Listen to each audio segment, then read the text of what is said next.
is on Sportsnet. Presented by the all-new Honda Civic, now available with Turbo, the 2016 North American Car of the Year.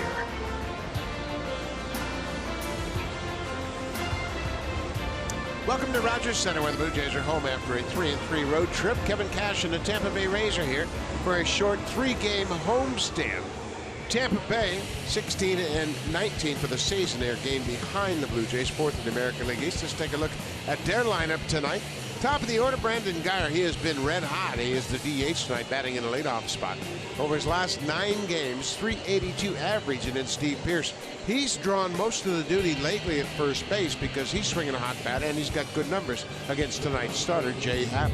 The offense has been struggling for Tampa Bay, so a chance for Jay Happ to add to his great numbers, making his 8th start of the season. Still undefeated in the American League. He's one of 6 starters who can say that. He's 5-0 with a .205 earned run average. He's currently riding a 14 2/3 scoreless inning streak. That's the 3rd longest active streak in the American League, longest by a Blue Jays pitcher this season. He has been sensational this year.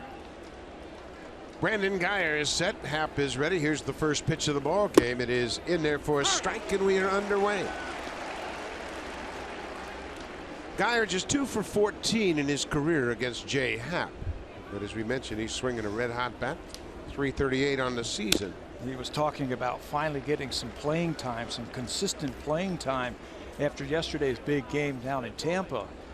With the injury to Logan Forsythe, Brandon Guyer gets his chance to play every day. Logan Forsythe, their regular second baseman, out with a fractured shoulder blade. Got hit by a pitch. Happ throws another pitch, and it's fouled off. Jay Happ off to a great start, best of his career. He is 5-0 to begin this season. Last time out, he was outstanding. He was 1 out away from a complete game shutout against San Francisco. Little chopper at home. He really wanted that complete game, too. He threw 111 pitches and just got to the end of his outing, and it would have been his 4th shutout, 5th complete game. But Jay Happ has really been locked in. 8 2/3, 6 hits, no runs, 3 walks, and 5 strikeouts against the Giants. Longest scoreless outing since 2010. If you were watching our broadcast, you could tell he really wanted that one. He was really upset with himself that he ended up walking Brandon Belt, and that was the end of his day. That's Jamie Nelson, who is the catching instructor, talking to Kurt Casale about Jay Happ. Boy, what a difference that pitch right there has made for Jay Happ. That's that sinking fastball he throws so well with so much confidence. A few years ago, when Jay was pitching here, he was a fly ball pitcher, and that's dangerous in this ballpark. But since he has learned to cut the ball just a little bit more, sink the ball just a little bit more, he's become a ground ball type of pitcher. He elevates that fastball. Might have been a changeup at 84, and he gets the strikeout of Guyer. Let's take a look at the defense for the Blue Jays behind Jay Happ. Regular lineup in the outfield is Saunders, Pilar, and Bautista from left to right. Josh Donaldson has committed just 1 error this season. Troy Tulowitzki's at short. Darwin Barney making his 13th start at second base. Smoke and Russell Martin round out the defense. How about Justin Smoke over there at first base? This is his 21st start over there. He hasn't made an error yet this season. He's got one of the best gloves in the American League. He's an everyday player now. At first base, he's starting to swing the bat a little bit better, and you know that great defense is always going to be there. This is Taylor Motter making his major league debut. He was just added to the roster, playing at shortstop tonight. He's a versatile player. The Rays really like him a lot. You look at his numbers in AAA, and you might shake your head. That earned a promotion, batting .190. His versatility is what got him here to the big leagues. He can play shortstop. He can play anywhere in the infield or the outfield. There are his numbers in his 499 games in the minor leagues. But they were talking about his versatility, something that he is going to bring to this team. Big league debut right here. Motter is from West Palm Beach, Florida. He was a 17th round pick of Tampa Bay out of Coastal Carolina University. Last year, AAA, he had .292, and he had 26 steals, so he's got some skills.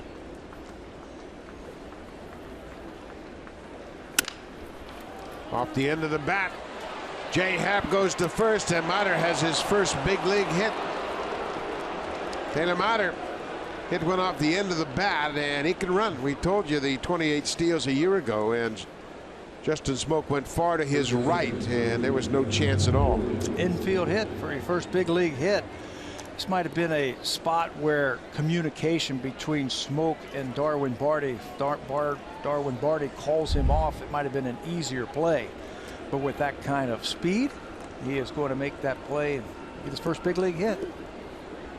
One he'll always remember in his first big league at bat. Kevin Cash giving the ball to Tom Foley, the bench coach. Evan Longoria goes after the first pitch. Pat, this is something we saw from the Rays last year midseason, how they changed their philosophy at the plate. The philosophy was, hey, let's work that pitcher, let's get deep counts, and let's tire him out, let's get into that bullpen. But now their philosophy is, hey, let's let it go, let's get up there and start swinging. Pat pumps that fastball past Longoria. This is the third time that the Blue Jays have seen Tampa Bay this season, and we have seen it already. They are up there swinging. So if you're the Blue Jays, pitchers, be aggressive, make good pitches, and you can get out of innings very quickly. 0-2 pitch, cut out and missed. Longoria 3 pitches and he strikes out. 2 strikeouts in the inning for Jay Happ. 2 elevated pitches. Everything was down, and then here comes the fastball up and away, trying to stay away from the power swing of Evan Longoria, who has just been tough on the Blue Jays over the years. He has 20 career home runs against the Blue Jays, but Happ strikes him out. 2 down. 3, 4, and 5 in this order have been tough on Happ in the past. This is Steve Pearce. He goes after the first pitch, and that's his 4th career home run against Jay Happ. The middle 3, Longoria, Pearce, and Souza, have hit Happ well, and the Rays have a 2-0 lead. They have been hitting more home runs this year, the Tampa Bay Rays. They came into this game with 50 home runs. That's the 6th home run of the season for Steve Pearce, and it's off that first pitch. 50 home runs, that's 5th in the majors, but they rank last in the majors in hitting and last in the American League in run scoring, where they're going to get 2 quick ones right here.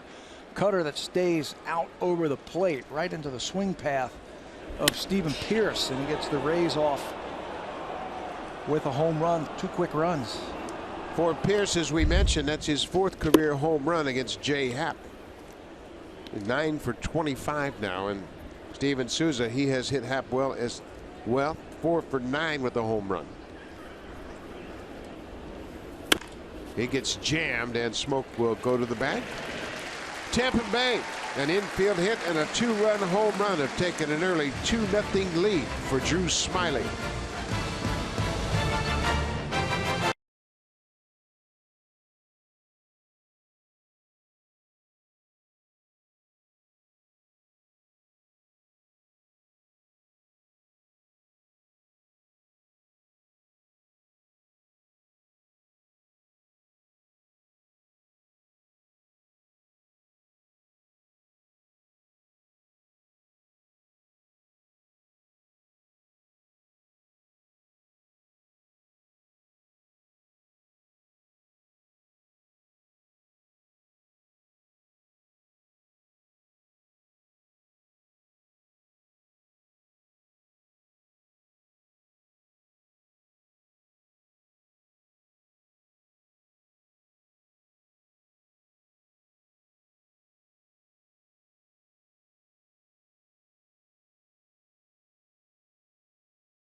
He's gone 1 for 9 against tonight's starter Drew Smyly, trying to get some inside information to help him out.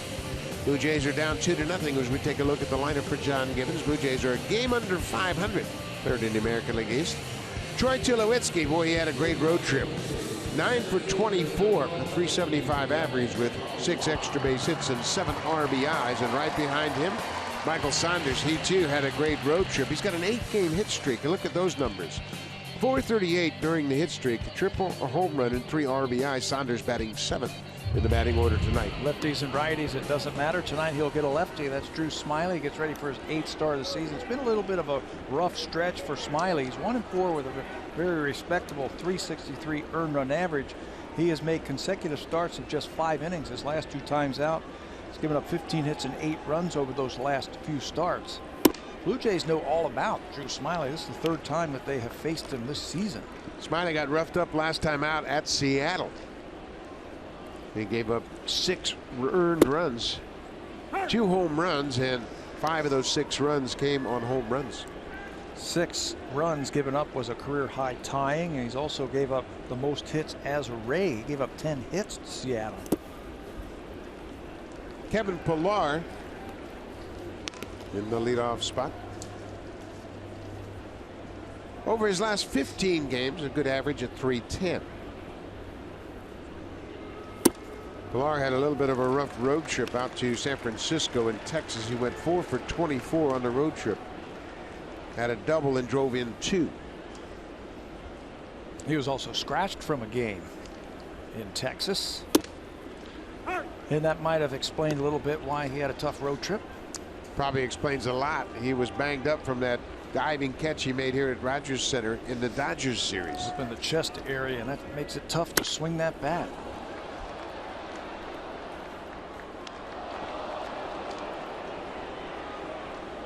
Smyly gave up 3 runs in the 1st inning last time out. Franklin Gutierrez hit a home run in the 1st inning, a 2-run homer. Popped up, playable. Down the line is Pierce. He makes the catch in foul territory. Well, Tampa Bay has tightened up their defense. They committed 12 errors in their first 17 games, just 7 in their last 18 games. Outfield speed is prevalent. Desmond Jennings, Kevin Kiermaier, and Steven Souza. They can cover a lot of ground. Gold Glover at 3rd base. That's Evan Longoria. Taylor Matter making his first big league start at short. Tim Beckham starting at 2nd for the Port side. First baseman Steve Pearce, and catcher is Kurt Casale. Tim Beckham will get the start at 2nd base. We mentioned already that Logan Forsythe is on the disabled list with a hairline fracture in his left scapula. So Tim Beckham, at least against left-handers, will get the starts at 2nd base. He was a very high draft pick who is now getting a chance to play every day. Josh Donaldson. Donaldson had a good series against the Giants and then struggled in the 3 games against Texas.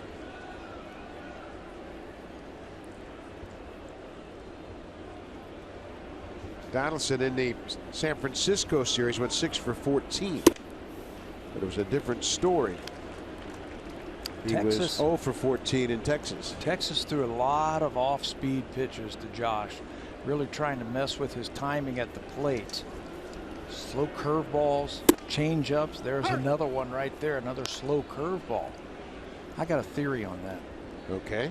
Jose Reyes, Ben Revere were the leadoff hitters last year, hit ahead of him. Just the threat of the stolen base, he got more fastballs. What do you think? Good point. You going with it? A lot of off-speed stuff lately. Well, and now the scouting is so good. Everybody sees every at-bat, and if somebody has a good series against a particular batter, the next team's going to do the same. You'll see it. You'll see it. They're going to challenge him this time, though. Popped it up. Left field.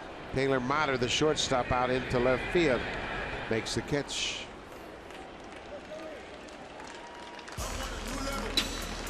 Right fielder, number 19, Jose Bautista.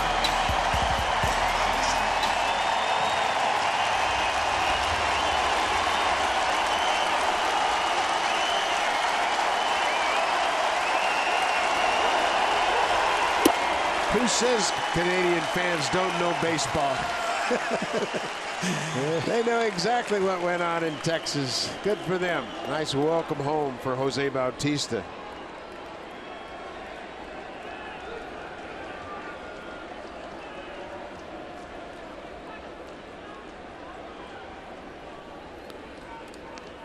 Timeout as a ball got thrown out by Drew Smyly. I'm with you on that one. That was a nice welcome home for Bautista. Jose, as we mentioned earlier, 1 for 9 against Drew Smyly. Started swinging the bat pretty well down in Texas. Get on top of that plate. Your strength is to left field. Started pulling the ball with authority down in Texas.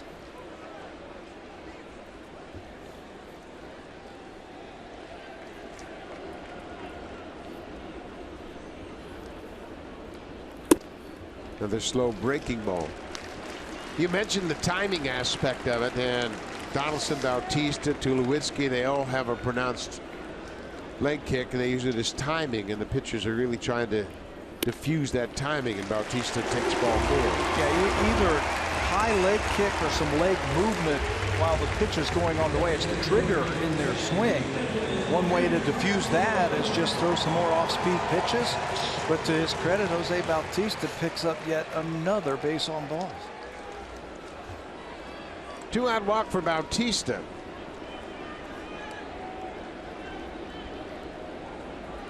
Edwin Encarnacion. Edwin hit just 192 on the 6-game road trip. 5 hits in 26 at-bats. Hit a pair of home runs.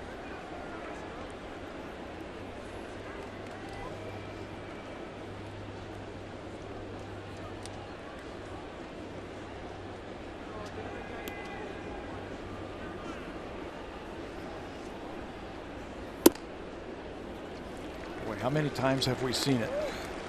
Not just the Tampa Bay Rays. We're not just talking about them, but so many teams against the Blue Jays, they'll get the first 2 batters, and then you've got the home run threat coming up in Bautista. He ends up walking. They start nibbling on the corner. Same way with Edwin. And then before you know it, the pitch count is elevated. That was his 20th pitch already here in the first inning. Yeah, and he has really been cautious in his approach to both Bautista and Encarnacion. Justin Smoke is next. If Bautista and Encarnacion can keep the inning alive. Ball 4. Back-to-back 2-out walks.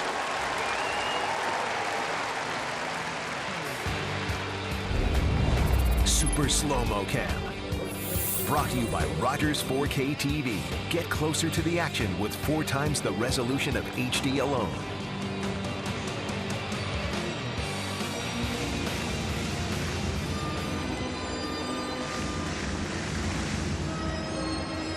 Justin Smoke batting .307 for the season. He had a good road trip. He was just 1 for 1 in the 3 games in San Francisco. He got a pinch hit at bat and got a single. But then he went down to Texas and hit a home run, drove in 3 runs, had a pair of doubles as well.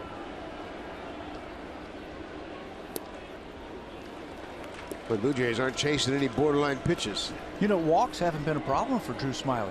He came into today's game with just 8 walks all season long, but very careful to Bautista and Encarnacion, and now he's fallen behind Justin Smoke. That is, or it could be, disaster. Now, Jim Hickey, the longtime pitching coach for the Rays, not going to wait any longer. He's got to go out there and try to figure out what's going on with Smyly. Smyly's had 2 short outings his last 2 starts, and there's some concern. I wonder. He might be hurt. Yeah. He might be dealing with something we're not aware of. Smyly has gone just 5 innings in each of his last 2 starts. He threw 88 pitches in 5 innings at Seattle against the Mariners. So Kevin Cash is quickly on the phone. We don't see anybody stirring in the bullpen. I'm with you. That might be something we don't know about, that there might be some problems physically ailing Drew Smyly, because he's a guy who doesn't walk anybody. Well, you're right. He's had just 8 walks coming to this game, and he's walked 2 of the first 4 batters he's faced, and he's behind Smoke. And then he throws a ball to Beckham that almost went into center. Smyly's just out of sorts early on. Still no activity in the Rays bullpen. 2-0 to Smoke.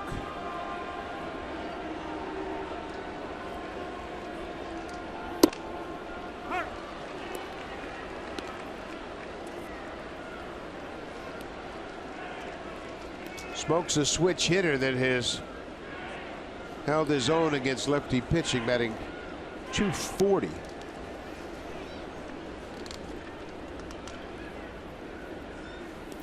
That bounces about 2 feet in front of home. This isn't the same Drew Smyly we've seen in the past. Last time he pitched here was August of 2014. His 4 start as a Ray, 2-hit complete game shutout. He was outstanding, retiring the last 19 batters he faced. Right now it looks like he's short arming everything. Yeah, he looks like he's very tentative, not turning the ball loose. 3 balls and a strike. Blue Jays trail 2-0, bottom of the first. Bases loaded.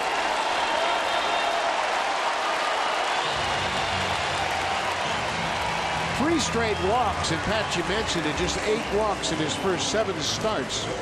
3 in his first inning. 8 walks and 7 starts. I mean, that's outstanding ratio right there. He gets the first 2 batters. Donaldson pops up, and now his pitch count is up to 26. 17 balls, 9 strikes. Troy Tulowitzki, we mentioned he had a good road trip. Tulowitzki had 9 hits on the road trip, including 3 home runs. He also had 3 doubles. Extra base hits starting to come around. Extra base hits. He's been a little bit more aggressive at the plate. He wasn't taking so many pitches, letting pitches go right down the middle. Stay aggressive. That's the best thing you can tell a hitter when they're slumping. Just stay aggressive. The last thing you want to do is have a guy out there who's very tentative at the plate and just trying to feel for his base hits. Go out there and swing it. Tulowitzki's always fared well in bases loaded situations. 2 career grand slams.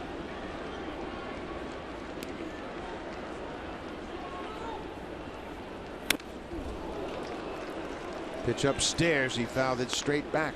Smiley's ahead 0-2. Stephen Pierce hit a 2-run home run in the top half of the inning. Blue Jays are threatening to get right back in this ball game quickly. Drew Smyly, 3 straight 2-out walks have loaded the bases.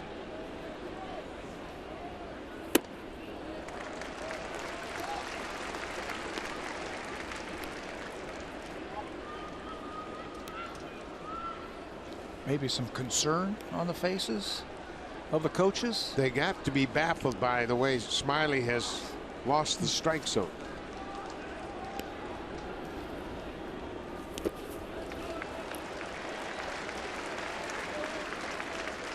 He has really struggled after getting 2 quick outs, a couple of pop-ups.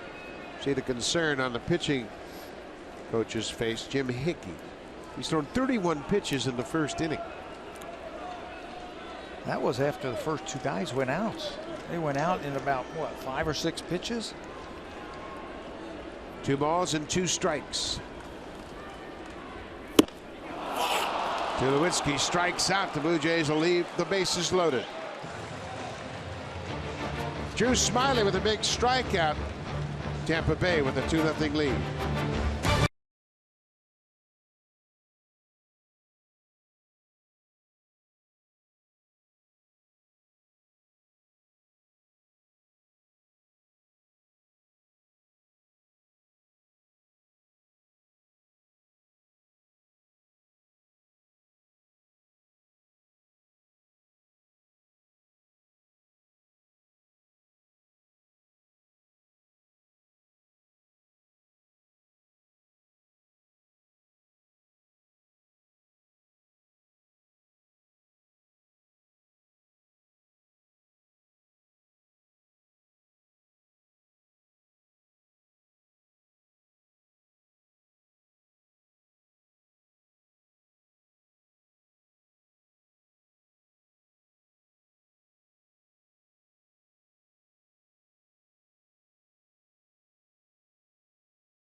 J-Hap's success this season can be attributed to how efficient he's been on the mound. He's doing a better job at minimizing pitch counts. Now, Hap's averaging second fewest pitches per inning in baseball, behind Clayton Kershaw at 14.1 pitches per inning. That's down from 16.5 a year ago. Now, pitching coach Pete Walker told me he credits Hap's sinker primarily for the drop in those numbers. He's attacking the strike zone with it and getting the ball down in key situations. He's changing speeds very well, and his tempo has increased.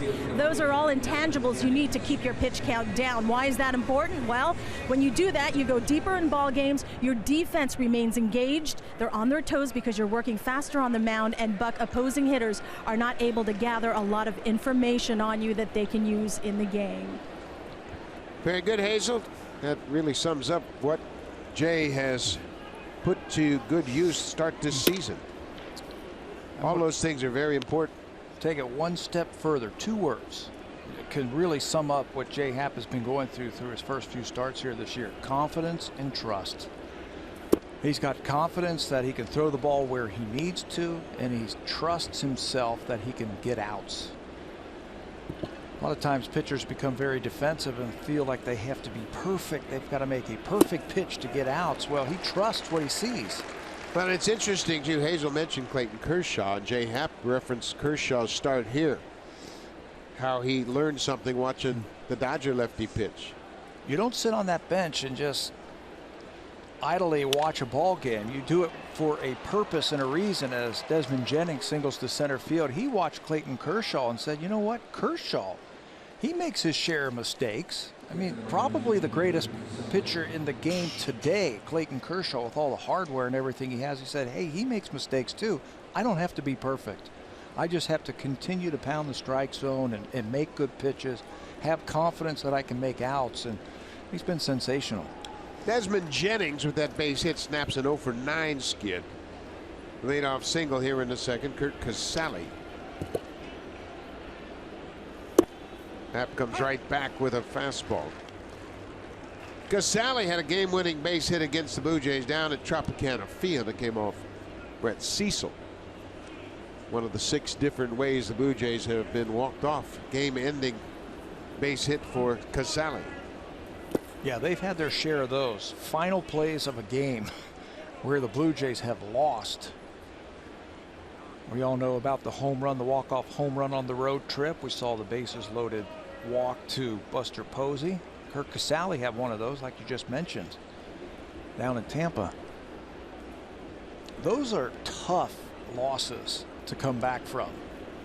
But to the credit of the Blue Jays, they have come to work every day. That's ripped down the left field line. That's going to go all the way to the wall. Jennings can run. Saunders fields it cleanly, gets it back into Tulowitzki. Jennings had to stop at third as Casale rips a double to the left field corner, his 4th double of the season. Rays came into this game struggling to score runs and have a high batting average, but so far they have figured out Jay Happ. This one is up. And it's in. It's another cutter. Dialed it in, and Casale, he's got some power now. Ropes a double into the corner, and just like that, second and third, nobody out. 8th extra base hit of the season for the Rays catcher, Kevin Kiermaier. The lefty batter, great center fielder. He can run and he can also bunt. Donaldson broke in behind Jennings at third, but there was nothing going. He just wanted to get in Jennings' mind. And Charlie Montoya, the third base coach for the Tampa Bay Rays, has a couple of words for Desmond Jennings. Let's shorten up just a little bit. Nobody out. Fly ball to center. That's going to score a run. Jennings tags at third. Casale holds at second, and the Rays have a 3-0 lead. Kevin Kiermaier with his 10th RBI of the season comes on a sac fly to center. They want some early resolution, if you will, in their at-bats, and Kiermaier stayed on that one, stayed in the middle of the diamond to pick up the RBI, his 10th of the season. That's some fundamental hitting right there.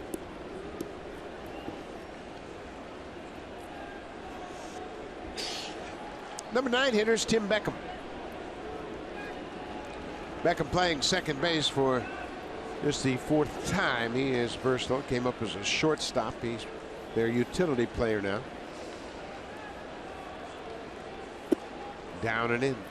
Beckham was the first overall pick in the draft in 2008. Tampa Bay, of course, had such a poor start to their season. They had a lot of first overall picks, and they made the most of it.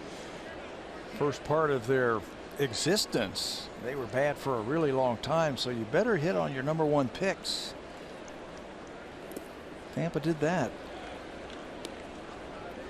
2-0 as that ball's in the dirt. They also missed on a lot of those high draft picks also. You know where they were really good? Making trades with other organizations, getting top prospects from other organizations.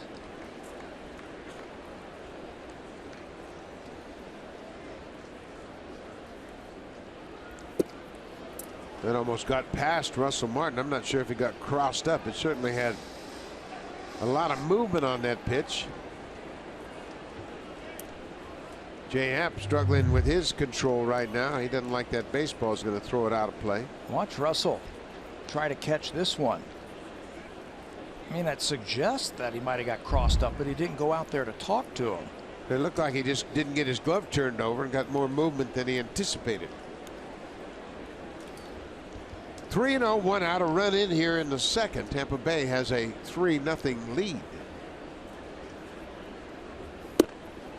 Here's a strike.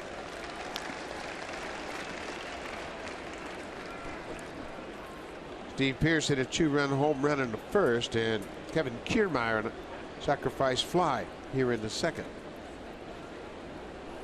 Pearce's 4th career home run against Jay Happ.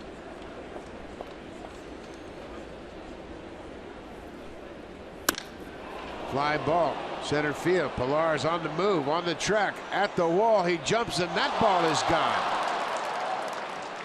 Tim Beckham with his first home run of the season.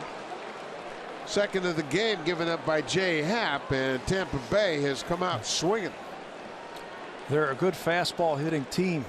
Tim Beckham's a good fastball hitter, and he turned on that one. First home run of the season, his 2nd and 3rd RBIs of the season.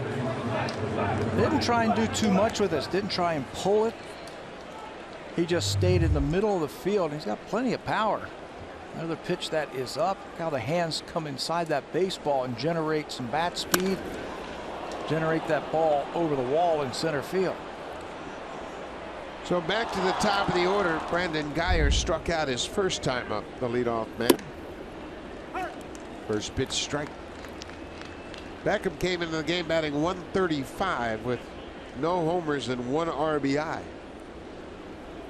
Thought Pilar was going to get him again. Donaldson gets up and throws Geyer out. You know, it was Kevin Pilar who made that great catch here in left field against Tim Beckham a couple of years ago. Shortstop Taylor Motter, who got a infield hit his first time up in his first major league at bat. That got things going for Tampa Bay. A 1-out infield single.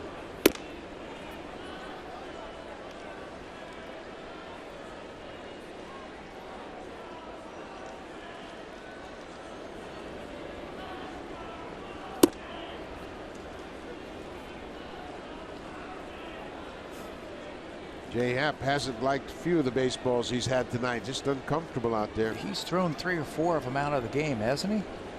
Like they aren't rubbed up properly, or he's not getting a good grip on it. He hasn't been able to throw the ball where he needs to. So fly ball to center. This one's not deep. Pilar is there. The inning is over, but Tampa Bay, a couple of hits, a home run, and a sac fly have taken a 5-0 lead.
Auction presented by TD will take place during Sportsnet's national broadcast of the Blue Jays versus the Tampa Bay Rays on May 18. 12 unique Blue Jays experiences and packages up for bids. Visit bluejays.com/broadcast auction to see a list of all prizes available. All funds will help Jays Care go beyond the ballpark for over 62,000 children and youth across Canada in 2016. Buck. Always a great event, Hazel, and I want to remind you that Ivanka Osmak will be the hostess for that great auction on Wednesday night. Make sure you tune in. Drew Smyly really dodged a bullet in the first inning. 3 consecutive 2-out walks, loaded the bases, but then he struck out Troy Tulowitzki to end the inning. Saunders went around. Michael Saunders batting .328 at the start of play. Off to a great start this season. Hitting the ball with authority. Not just pulling the ball, he's hitting the ball with authority to center field. They have, the defense suggests that they've been watching him pull the ball. Look at that. 3 infielders on the right side of the infield. That's Evan Longoria, the all-star third baseman at shortstop. Michael Saunders can hit the ball to left field. We've seen him do that. Yeah. I don't agree with this. But the outfield plays him slightly opposite. The infield plays him to pull.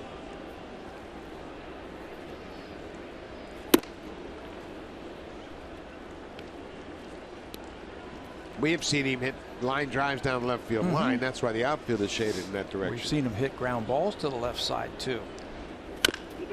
This is pulled foul. Now, if they pitch him inside, if that's the game plan, maybe. But Saunders, he's faced Smyly before. He's got a couple of home runs against Drew Smyly. Right. He's 3 for 6. Kevin Cash checking with the pitching coach, Jim Hickey. Saunders had a great road trip. Michael had 12 hits and 25 at-bats on the road trip. So 480 average. He and Troy Tulowitzki both hitting over 375, and Smoke hit 417. This is popped up shallow center. Long run for Kiermaier. He gets there.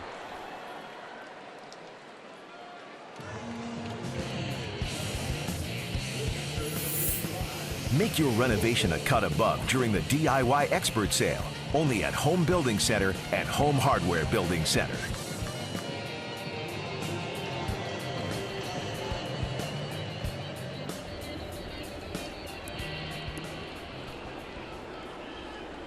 Drew Smyly looks like he's starting to sort things out a bit.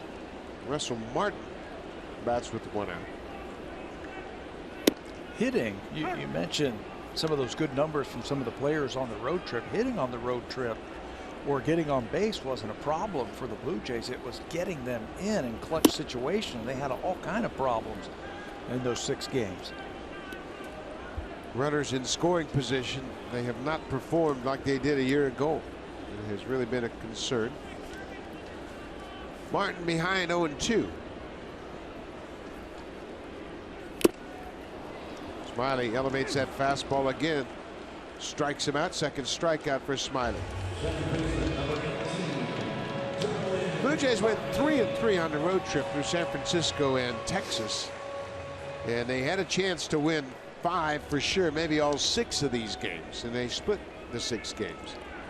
And Pat, the numbers reflect great pitching, decent hitting, some power, but look at the runners in scoring position. That was the problem right there. 216 on the road. When you pitch to a 253 earned run average in 6 games, you should win all of them. You should win at least 5 of those games. And I thought they had a chance to win all 6 of them. Last season, the Blue Jays were #1 in baseball hitting with runners in scoring position. 286. This year, 24th. That's been a big problem for them. You say, well, what's the big deal? What's the problem here? Just not hitting with guys in scoring position. There's no magic sauce. Same players. Same players. But it's been baffling for the manager as well. And all they can say is, well, sooner or later you expect them to hit because they've all hit in the past. That's what John Gibbons keeps saying. I've seen these guys do it, not just for 1 year, for multiple years. It's going to happen. Well, Drew Smyly has sorted things out. He has retired the last 4 after walking the bases loaded. We'll go to the third. 5-0 Rays.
Writing history one game at a time.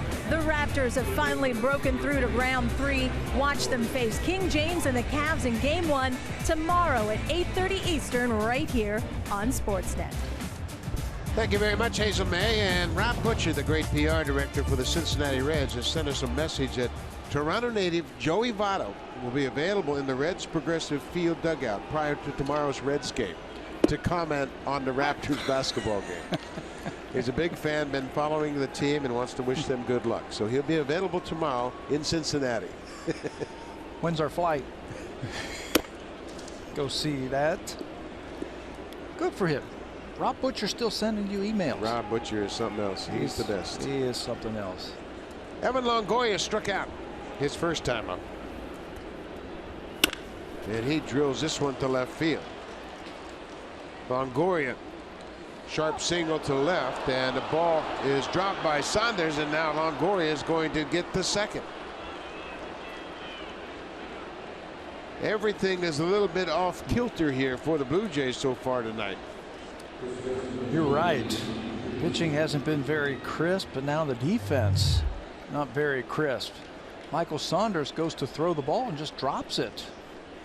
He has had some problems in the outfield over the last week or so, and that time the ball comes out of his hand. It's a single and an error on Michael Saunders, Michael's first of the season. First error for Saunders puts a runner in scoring position for Steve Pearce, who homered his first time up.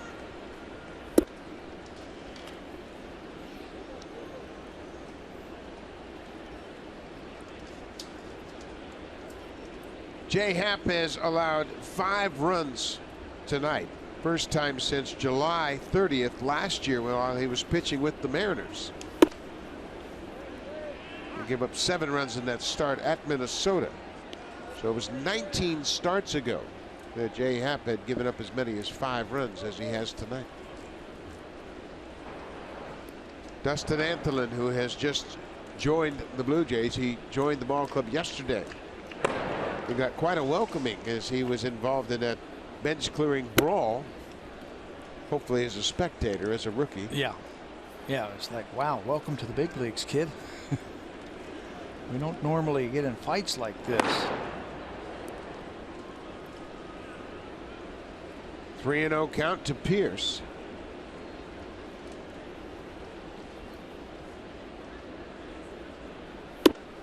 There's a strike. Isn't it interesting how starting pitching is so valuable, so important, and we have heard great starters for years talk about how often they go to the mound with great stuff. Everything's together. Make 32 starts, it might be 7-8 times a year. Jay Happ's off to a great start, winning his first 5 decisions. And tonight it's just a little different story for him. Extremely consistent. We've also had pitchers tell us that they feel great in the bullpen and they're hard charging to get out to the mound to start the ball game, and then they get out to the mound and they've lost it. It's like a hitter who has a great round of batting practice and the game starts and they can't see the ball.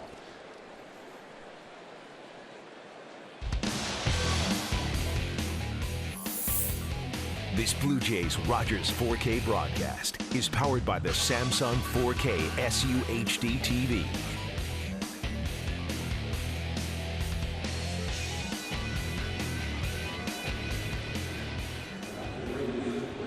Pete Walker with a visit to the mound to help Jay Happ try to sort things out here. Steven Souza Jr. grounded out to the first baseman. Happ has had 11 double plays turned behind him. And Souza takes a funky swing and fights off that inside pitch. You know, there's nothing wrong with his fastball. He just has not been able to throw it where he needs to. Souza's taken a couple of funky swings like he's not seeing the ball.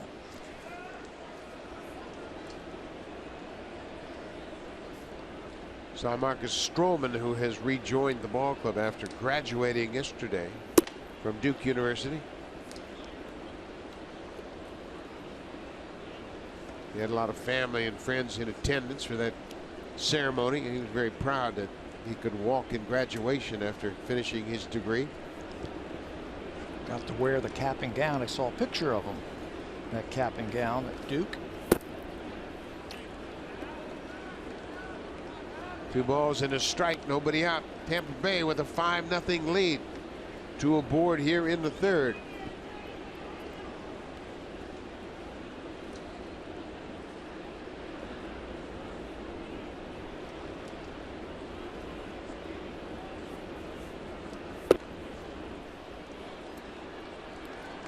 Three and one.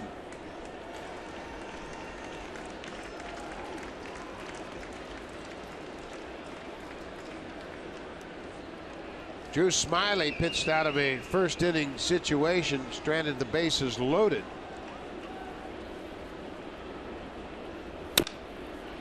Souza taps it foul. Smyly struck out Tulowitzki to leave the bases loaded and then retired the next 3 in order with a couple of strikeouts. So it looks like he's got things sorted out. Jay Happ trying to find it. Right now he needs an atom ball. A ball right at somebody where they can turn 2.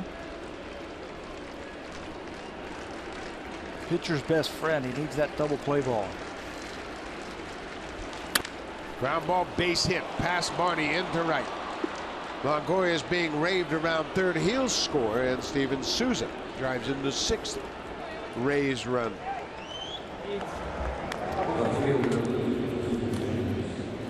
Looks like John Gibbons is going to come out, and that's going to be it. The shortest outing of the season for Jay Happ. He just could not find the strike zone, and when he did give up hits, they found the holes.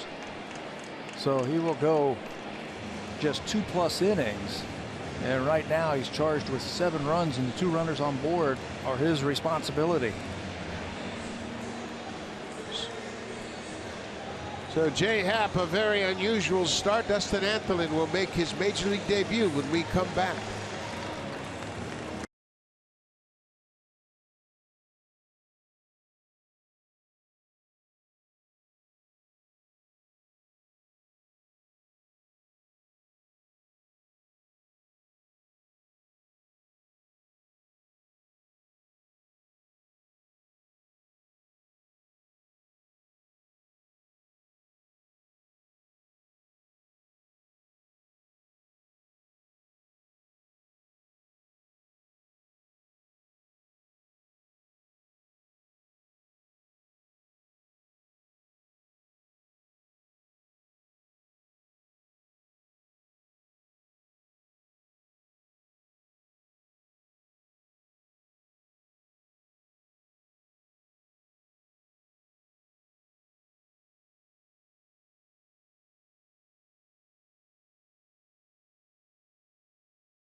Start for Paul Molitor and Minnesota Twins. Blue Jays will go to Minnesota on Thursday for a 4-game series.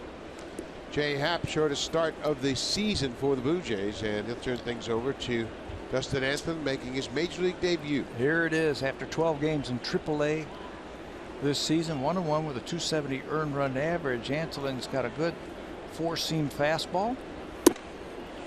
He can throw a splitter, a two-seamer, a little bit of a slider. And we got a chance to see him when the Blue Jays played those exhibition games, 2 exhibition games against the Boston Red Sox in Montreal. Came away impressed. Anthelin signed as an 18-year-old out of Hawaii. He was a high school pitcher, and Blue Jays drafted him, and he has been laboring in the minor leagues. He was an 11th round pick in 2008. This year was his first year at AAA after 8 seasons. Donaldson snares the line drive, and then in an effort to try to make a throw to second, the ball popped loose, but the third base umpire, Mike Molchinski, calls the out. Josh was thinking about trying to turn 2 on that. He knows he has this ball. It's hit like a rocket off the bat of Desmond Jennings, and watch the reactions from Donaldson. Got to be able to go to your left and go to your right. It's in his glove. And as he tries to switch to his hand to make a throw to second base where he had a chance to get Pierce, he dropped the baseball, but it's an out. Kurt Casale doubled and scored his first time up. That's why they call it the hot corner, right? Boy, you got to be quick down there. A hot shot. That was a great replay. You could see the timing of Donaldson, how he comes set just as that ball's entering the hitting zone. You don't have to be fast, but you have to be quick. And Josh showed a lot of quickness on that last play. Nobody was a better example of what you just said. You don't have to be fast but quick than Brooks Robinson. Oh, Brooks could barely run. he didn't even look like an athlete, but boy was he quick. His feet, his hands, his hand-eye coordination. Soft hands, great third baseman. Probably the greatest fielding third baseman ever. There's a deep drive, and this one's going to get out of here as well. Kurt Casale with his 5th home run of the season. And the Rangers are swinging it tonight early in this game. They have been hard pressed to score runs, but that's not the case tonight. Told you they came into this game hitting more home runs than they normally do. They came into this game with 50. They've got 3 of them in the first 3 innings. That ball from Casale had some sound. He had a double his first time up, and this time full extension in deep to left field. It's not coming back. And 3 more runs on the board with 1 swing. Listen to this sound. Solid. It is such a different ring of the bat now with these maple bats. A very high-pitched crack of the bat. One that pitchers don't want to hear very often. For Casale, he's had a double and a home run. That's what he showed last year when he got his opportunity to play. He had 10 home runs. It is 9-0 Tampa Bay.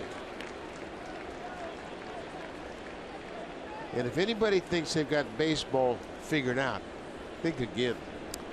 Write me a letter and tell me all about that. No way did I see this coming. Jay Happ came into this ball game with an ERA at 2.05. It is now 3.40 as he's charged with 8 of those runs. And you just can't figure it. He just really didn't look like he was ever comfortable on the mound tonight. Facing a team that was tied for last in the American League in runs scored. Anthelin throws quickly, not in time. Kiermaier can run. A swinging bunt up the first base line. Kevin Kiermaier never takes a play off, just like our Kevin Pillar. He runs everything out. I don't care what the score is, what the inning is. what your one-loss record is. Gets this one out in front of home plate, and he's got tremendous speed. And the umpire calls him safe. Watch him get out of the box. Smelling base hit. He was a football player. Yeah. In high school. He can run. Tim Beckham hit a 2-run home run his first time up. Goes after the first pitch and pops it out of play.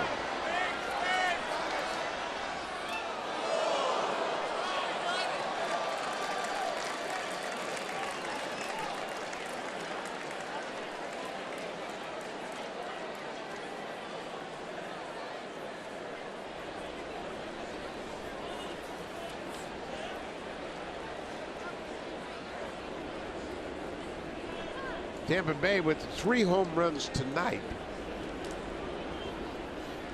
It's the 4th time they've hit 3 in a game. They've had a 4 home run game and a 5 home run game this season. Pierce has a 2-run home run. Casale a 3-run home run, and Beckham at the plate a 2-run home run. The second most runs that they've scored in a game this season, and we're only in the 3rd.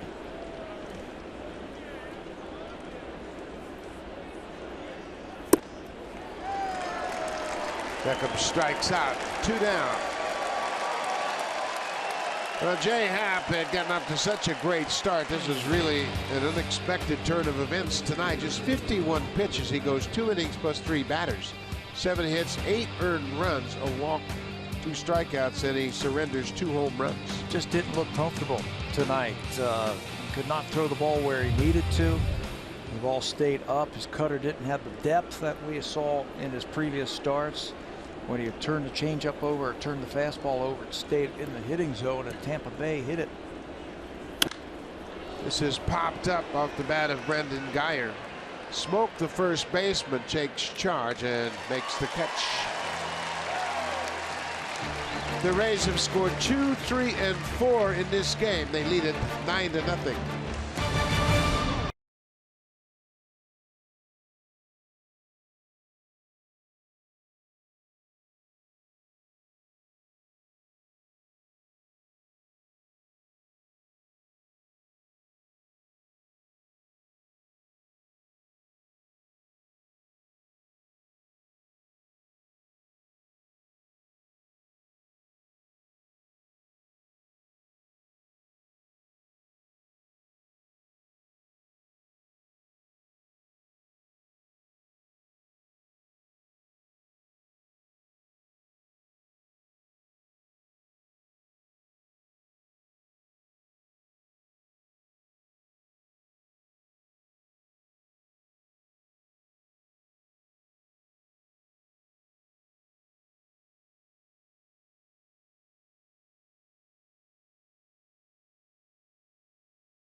A game, book a WestJet Plus fare. It's more than a seat. It's a premium experience for a smart price. That's a great deal. WestJet flight deck is jammed with fans, and they're anxious for a Blue Jays turnaround. They got a lot of ground to make up. They trail 9-0 as they're set to bat in the bottom of the 3rd.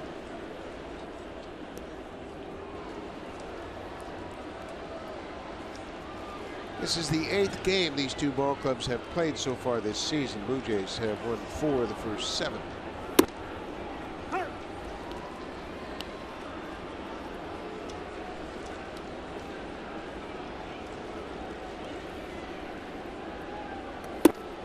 Drew Smyly pitched parts of 3 seasons for the Tigers.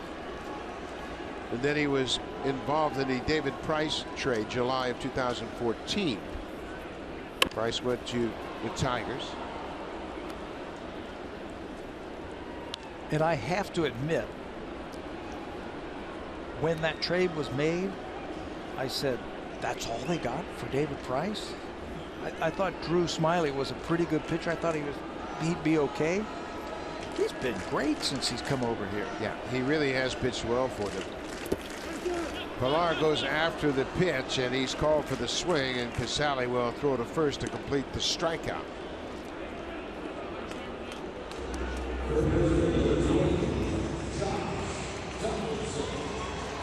Casale throws to first to complete that strikeout of Pilar. That's 3 straight strikeouts for Drew Smyly. And 4th for the game.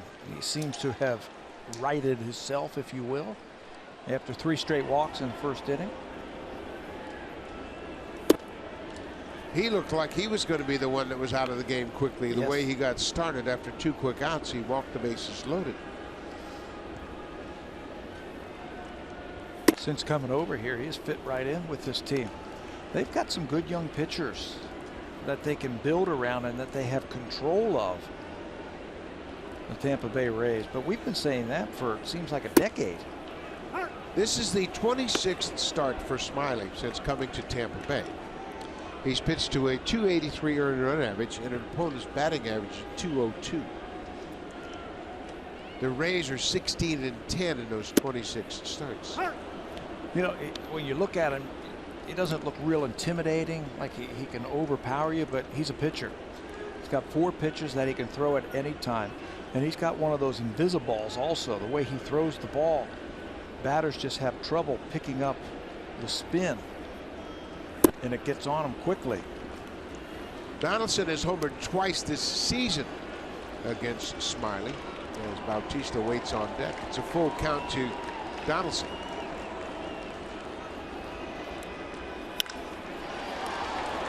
Nice play by Longoria. A 1-hopper. 2 down. Well, you put Drew Smyly in the category with some of the best pitchers, and he's right there with them. Well, this is right after that trade that we were just talking about for David Price, August 1st of 2014. Who has the best earned run average in the American League? None other than Drew Smyly. So that trade, they do a good job of recognizing other teams, other organizations' good players. They're fairly consistent in their scouting and development department. I think that's one thing that's helped them identify younger players. But Smyly has been terrific. 2 runs or less in 18 of his 26 starts since coming to the Rays. Very impressive. I mean, anytime you can be ahead of Chris Sale and Dallas Keuchel, the Cy Young Award winner, that's saying something.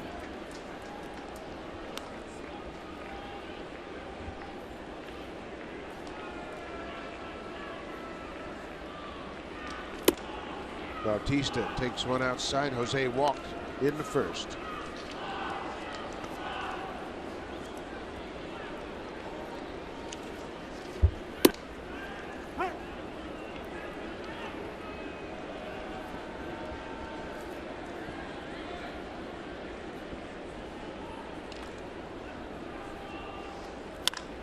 Off-speed pitch just beyond the reach of Longoria, foul. Bautista now has 32 walks. Bryce Harper leads the majors. The Nationals right fielder has 41. And climbing quickly. That is a new way to pitch to the big slugger from Washington. Don't let him hit. Not giving him much to hit. And kind of showed he too walked in the first. It's a full count to Bautista. And he walked. How do you walk a guy in a 9-0 game? I don't know. With 2 outs, it's just they become very defensive. Think it's going to be 9-1. Now you got to deal with Encarnacion. Edwin walked. One of 3 walks issued by Smyly in the first.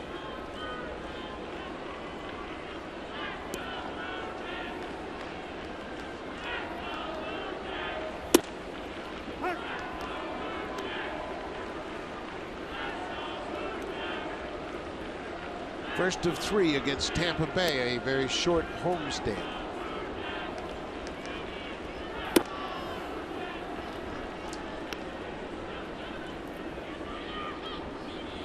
Can you see the scoreboard?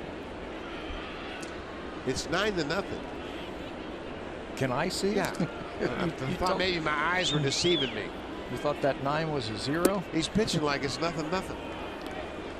Well, you said, how do you walk a guy in a 9-0 game? How do you get to a 3-ball count in a 9-0 game? It should be, hey, here it is. Hit your way on.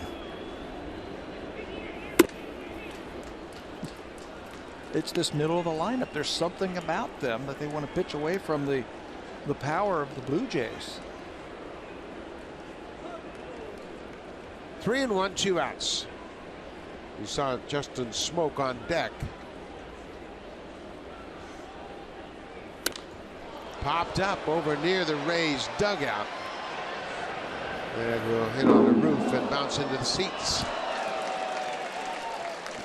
So it's a 3-2 count. Bautista will be moving on the pitch at first.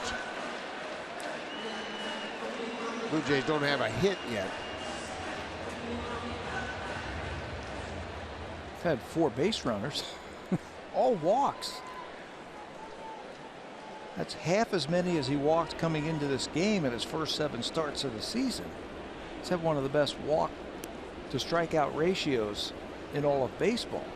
There goes the runner, and it's strike 3 call. Encarnacion can't believe it. Mike Winters calls him out with the strikeout. 5 strikeouts for Smiley. Here comes the ultimate cleanup crew, brought to you by Home Hardware's exclusive line of the ultimate hard-hitting and tough-on-grime cleaning products.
Blue Jays for a Day contest for a chance to win a great Blue Jays on-field experience. For details, entry form, and rules, visit bluejays.com/Bacardi contest. The contest closes Thursday, June 30th at 4:59 p.m., so enter today. Buck. Thank you very much, Hazel. As the Blue Jays trail 9-0 as we're set to start the 4th inning. Dustin Antolin in his first major league game. Game in relief of Jay Happ with nobody out in the 3rd.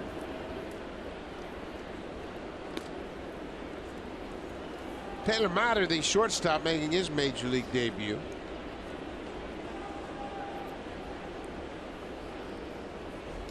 Singled in his first at bat, an infield single to first base. Does that look like an unusually long bat that he's using? He stands off the plate in an open stance. That looks like a long bat, suggesting if you think you can throw the ball down and away, he's going to be able to reach it. Change up in there. That's that splitter that he throws so well.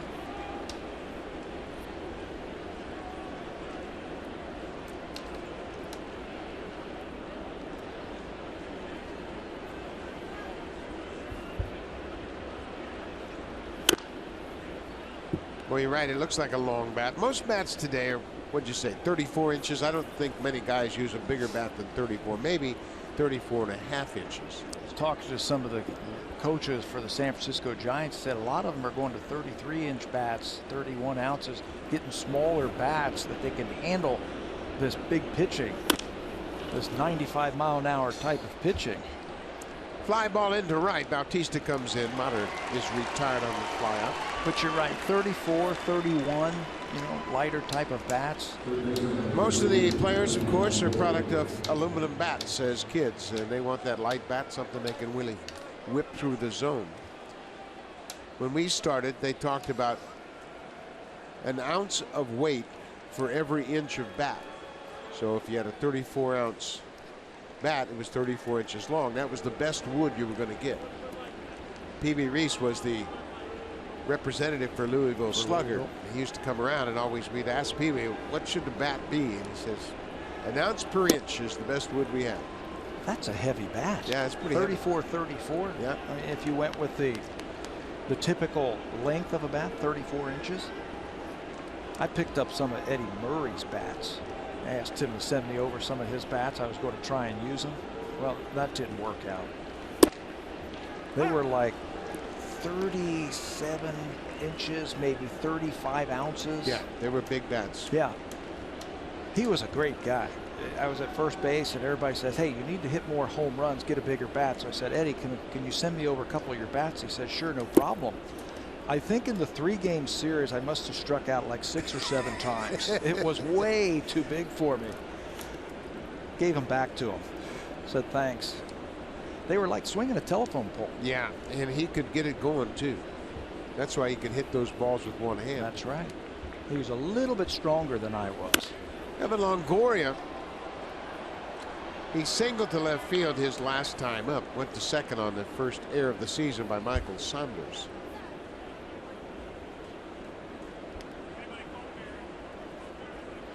2-2.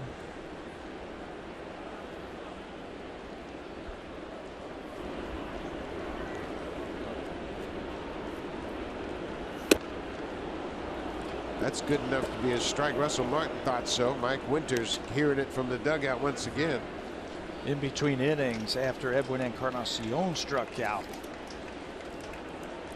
the bench was on the home plate umpire. Mike Winters is the veteran. He's the crew chief of this 4-man umpiring crew. And Longoria walks.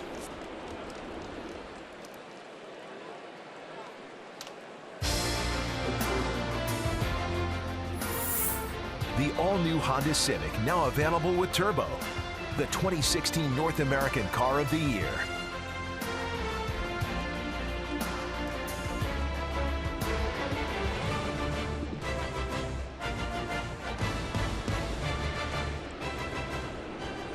Steve Pearce has homered and walked. He's scored 2 runs and driven in 2.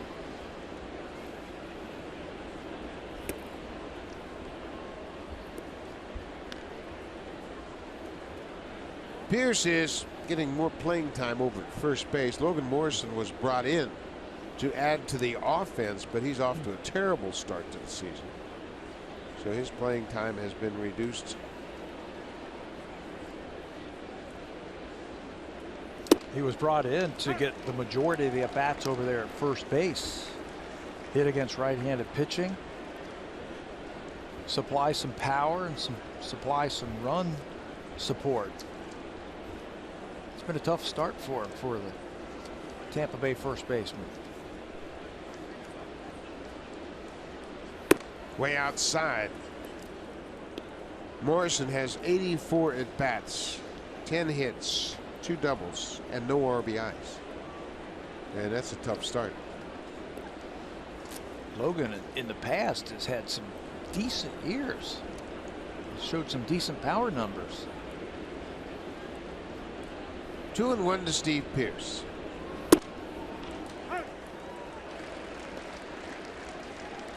Dustin Antolin in his first major league game gave up a 3-run home run to Kurt Casale in the 3rd inning.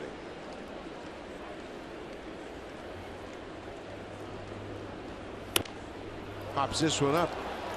Martin over near the dugout, and he's not going to have a play as it's back on the dugout roof. Given the effort right there, we saw Russell last year do that. Remember that? Jump on top of that screen in front of the dugout to try and make that catch, but it's just into the stands. When you have a game like this as a catcher, you feel as helpless as the pitcher. It's like, man, what did I do? I called the game and things were working so well for Happen tonight. It just wasn't there. You beat yourself up trying to figure out what you could have done more to help Jay Happ. And the starting pitching has been on such a roll. Yeah, yeah. You got to feel good about yourself there. That's what being there for your teammates all about. That personal catcher-pitcher relationship. It's a high fly into right. Bautista moves over near the foul line and makes the catch. This is retired for the first time tonight. Be interesting to see how long Dustin Antolin can go tonight. He was the closer down in Buffalo, pitching out of relief, and then they moved him into the closer spot. He's been pitching 1 inning here, 1 inning there. Yeah, he's been in 12 games in AAA, a total of 20 innings. So you wouldn't expect that they would ask him to go very long. Steven Souza Jr. The ground ball RBI single in the third.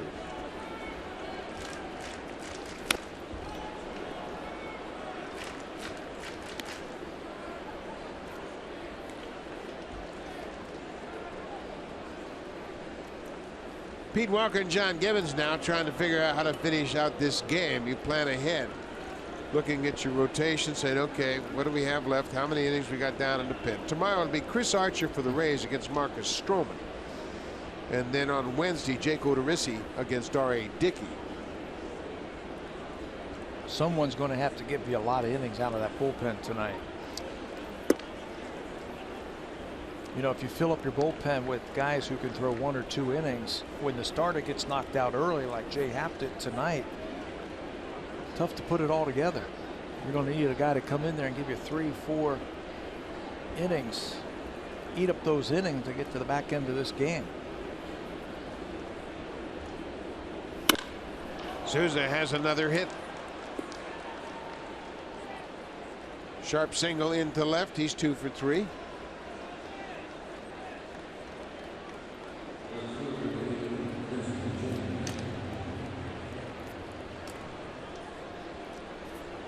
When you look at the makeup of the Blue Jays bullpen, Drew Storen will probably pitch in this game, just trying to get himself sorted out. Biagini has pitched well, and they probably would like to be able to save him for more significant situations, but he could probably give you 2, maybe 3 innings if he's efficient. There's another liner into center. That's going to get past Pilar all the way to the wall. Longoria's in to score. Here comes Souza right behind him, and Desmond Jennings has his second hit of the night. Desmond Jennings always seems to light up the Blue Jays. He's a 300 hitter in his career versus Toronto. He's been dealing with some nagging injuries this season. With the Blue Jays give up another multi-hit game. He's also lined out his other time up. This is a solid double into the gap in left center field. It's going to drive in a couple of runs, his 7th and 8th of the season, and like that, it's 11-zip. Jennings in this ballpark has always hit well. 303 average. That's his 5th double in this ballpark and 16th and 17th RBI.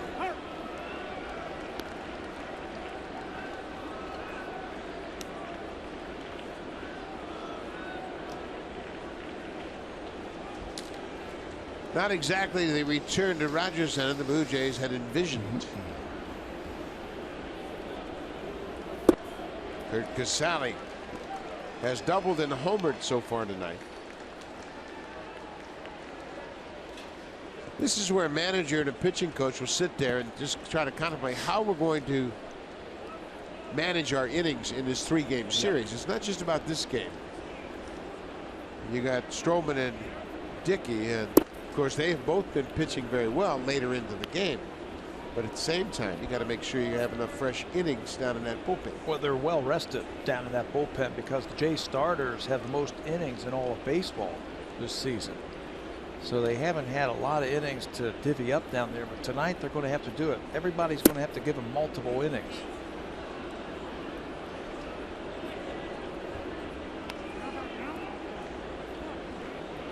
These kind of games are never fun, and believe me, I can tell you from experience, having been down in that dugout. You hate to see your pitchers beat around like this.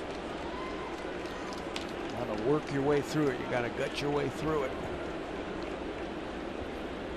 2-2, 2 outs.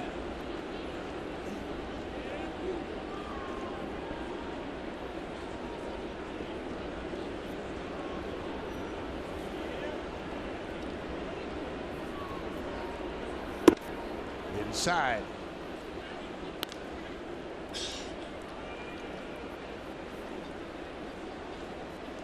Kevin Kiermaier has a sac fly and a swinging bunt up the first baseline. He's 1 for 1. Desmond Jennings at second with the 2-run double. Fly ball into shallow right. Barney about smoked there. Smoke makes the catch, and the inning is over. The Tampa Bay has scored in each of the first 4 innings. They leave it 11-0.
Lowry and company are rewriting history one game at a time. The Raptors have finally broken through to round 3. Watch them face King James and the Cavs in Game 1 tomorrow on Sportsnet. Coverage begins at 8 p.m. Eastern with the pregame show Raptors Central Playoff Edition. Buck. We certainly want to congratulate the Raptors for their advancing to the conference final. That's a terrific accomplishment. A lot of Blue Jay fans want to send their best wishes as well. Jurassic Park will be rocking and rolling. Yes, it will. And rightly so. How fun is that? Congratulations, Raptors. Take it all the way. Wouldn't mind going over and watching a couple of those games. So they have to keep playing. Justin Smoke takes the first pitch strike.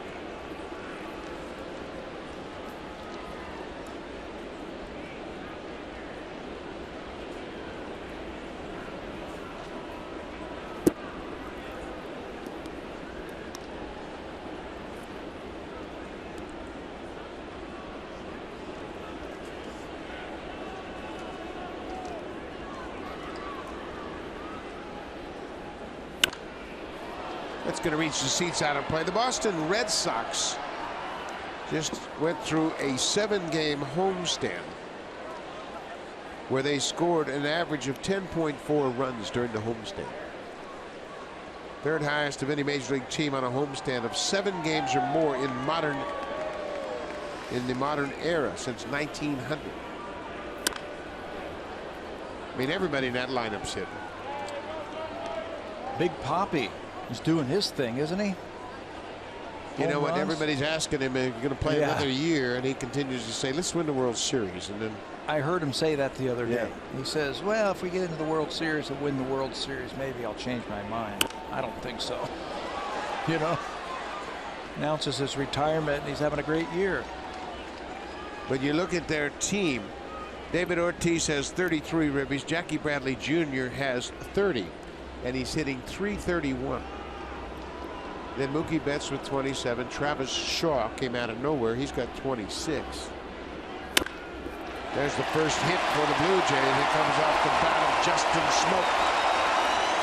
And the crowd is into it. They're watching the scoreboard. Blue Jays' first hit, and it's from Smoke, who is smoking hot. Justin from the left side can pull the ball into right field. From the right side, gets his hands going that time to pick up the first hit. We mentioned Smoke went 5 for 12 on the road trip, hit .417, and he couldn't play in San Francisco because of the National League Interleague rules. He had a one pitch hit at bat in Frisco and got a base hit.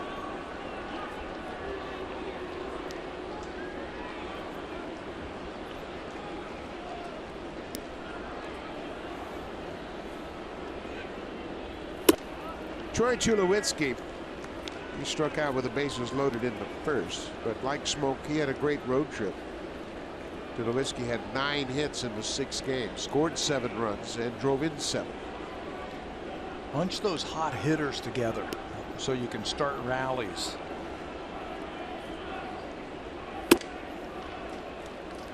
Just a matter of time, I think, before the Blue Jays offensively start to hit with a little bit more consistency.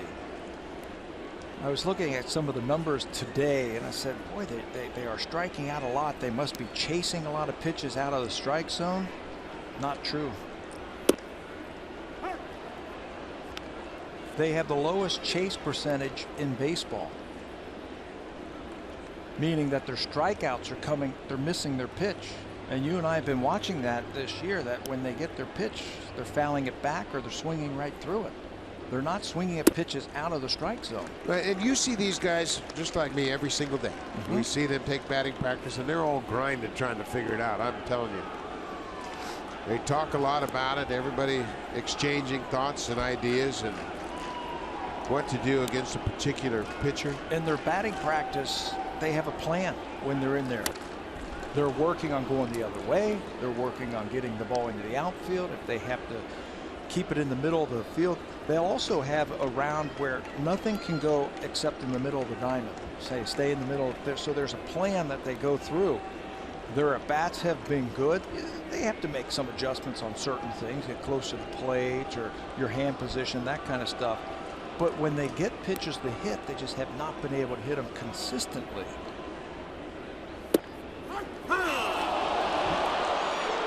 Tulowitzki strikes out. Mike Winters calls him out, and once again Winters is probably going to hear it from the dugout.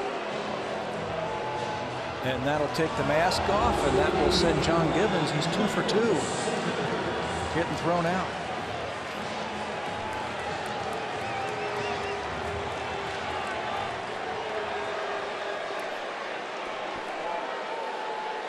John Gibbons was ejected in the game in Arlington in the 3rd inning for arguing balls and strikes. Mike Winters is the crew chief for this umpiring crew. He's been around a long time, and Gibbons and Winters have been in disagreement over the strike zone all night long. Yeah, it isn't just this inning. There's a couple of innings. It's been like this, and Gibby's had his ear in between innings. In that game yesterday in Arlington, there were 8 total ejections in the ball game. Leeper and Gibbons were ejected in the 3rd inning in separate incidents. But you can see all the players are up there, and they appreciate their manager standing up for them. Yeah, sticking up for them. You mentioned the 8 guys who were kicked out of yesterday's game. They're going to make a decision on that really quickly, aren't they? Joe Torre has announced that he will announce the suspensions for the brawl yesterday in Arlington tomorrow. So that has come across the wire that the suspensions will be announced tomorrow. And so John Gibbons gets another ejection, and he wasn't pleased with the strike zone and voiced his displeasure. And that's an automatic right there. Troy Tulowitzki thinks it's down. So does his manager. And when the face mask comes off, it's just a matter of time before that happens right there. Well, they had exchanged words earlier in the game. DeMarlo Hale, he was ejected in the game yesterday after Jesse Chavez hit Prince Fielder with a warning in place. It's an automatic ejection for the acting manager. Third ejection of the season for John Gibbons. And I tell you what, these games are no fun. No. You come to the ballpark expecting to win, and after a couple of innings you're down by multiple runs. The only thing you can do is just keep battling. Just get out there, have some good at bats. The last thing you want to do is start thinking about tomorrow. Yeah. Still got this game. Well, there are things you can accomplish in this game. You can really work on your at bats and try to have a couple of good at bats. See if you can't find something to get you going. It's a high drive deep to right field, but Souza has room. Right at the edge of the warning track, he hauls it in. Saunders just underneath that pitch. He hasn't missed too many high fastballs from Drew Smiley this year. He had a couple of at-bats in the first two series down at Tropicana Field where he reached the seats on high fastballs, and he almost came close to doing it again. Catcher Russell Martin.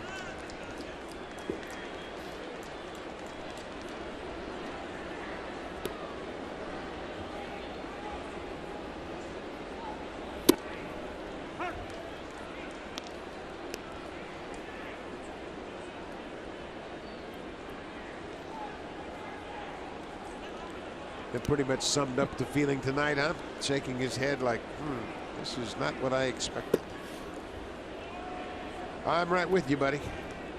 Jay Happ going against Drew Smiley, and the Blue Jays swung the bats much better at the end of the road trip, and you thought, okay, well, this would be a good matchup to come in here and get off to a good start on this three-game series. You figure 6 runs in a game is going to be enough to win. That's what they had in yesterday's ball game. This is popped up. It's playable. Pierce has room and foul ground, and the inning is over. But the Blue Jays get a hit. Justin Smoke with a leadoff single. First hit of the game for the Blue Jays. Now time for a Blue Jays Central update. Here's Jamie Campbell and Greg Zahn in the Samsung broadcast studio.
Big comfy green chairs in the TD Comfort Zone are guests of TD. And fans, Sonnet just launched last week, and they are the new insurance partner of the Toronto Blue Jays and presenting sponsor of the Jays Care Community Clubhouse. Speaking of which, tonight's guests in the Jays Care Community Clubhouse, presented by Sonnet, are from Holland Bloorview Kids Rehabilitation Hospital. Welcome, everybody. Absolutely. We want to echo those sentiments. That is a great opportunity for youngsters to visit the Blue Jays here at Rogers Center. Joe Biagini making his 10th appearance, and he has been a very pleasant surprise for the Blue Jays. Yes, he has. He's been able to throw quality strikes, quality pitches. Look at the batting average against lefties, just 250, thanks to that great sinker that he has. Righties 222. For the 10th time, Biagini is in the ballgame. Last pitched Saturday. Faced 5 batters and retired 4 of them. That's what they're going to need from him tonight. Some quick innings. They have to get 2, minimum 2 innings out of Joe Biagini. If they're quick, maybe 3. Well, he throws strikes. That's one thing. There's a first pitch strike. He knows what his job is, and you know what? Joe takes a lot of grief, but he's very intelligent about baseball. I mean, he says some silly things about, yeah, well, this is my first time in the big leagues, and I know I have to do different things, but he's all about pitching. He understands what he's doing out there. Drops that curveball in there very nicely. He has been a pleasant surprise. Normally, when you have a rookie coming up to the big leagues for the first time who's never pitched above Double-A, you're never sure what you're going to get. They might be shell-shocked playing in the big leagues. He has fit in really from day one. Yes, he has. He has been a good teammate. He's a good listener. He watches everybody how they go about their business and tries to learn from it. I think the Blue Jays fashioned him as a starter. Boy, that one really hit Kiermaier flush. You can see he's got that shin guard because he does that so frequently, but that one probably missed that shin guard. You'll get that from a right-handed breaking ball type of pitcher to a left-handed batter where you're just a little bit too quick and you catch it out in front. Let's see where it hits him. Right on the instep.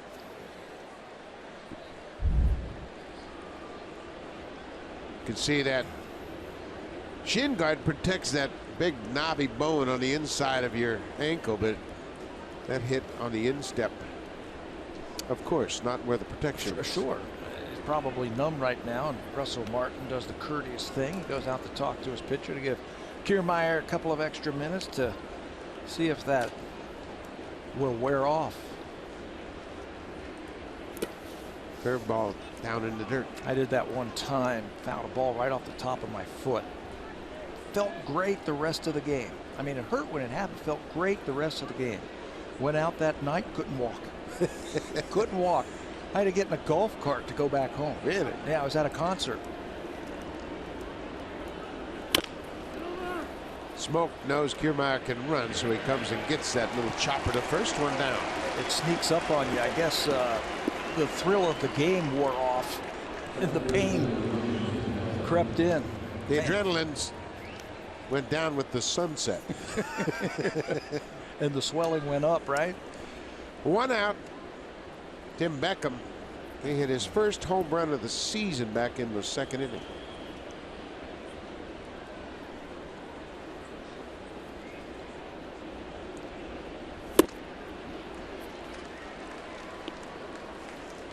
Taking Beckham a while to really get things going, turned around. It's been a slow process. He was a first overall pick in the draft as a high school player.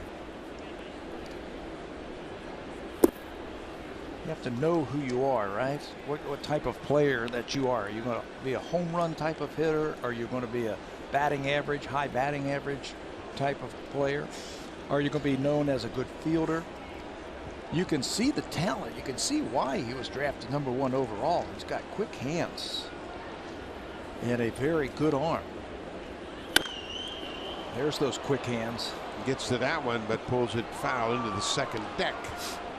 He needs consistent playing time. And maybe, just maybe, with the injury to Logan Forsythe, he will get some of that consistent playing time now. Beckham has 2 extra base hits this season. He had a double off J. Happ and a home run off J. Happ. So Kevin Cash said, you know what, this guy's been struggling hitless in his previous 13 at bats coming into this game. So he matched him up against J. Happ. Joe Biagini is the 3rd Blue Jay pitcher to work tonight. Dustin Anthony in his first major league appearance 2 innings, 4 hits, 3 earned runs, a walk, and a strikeout.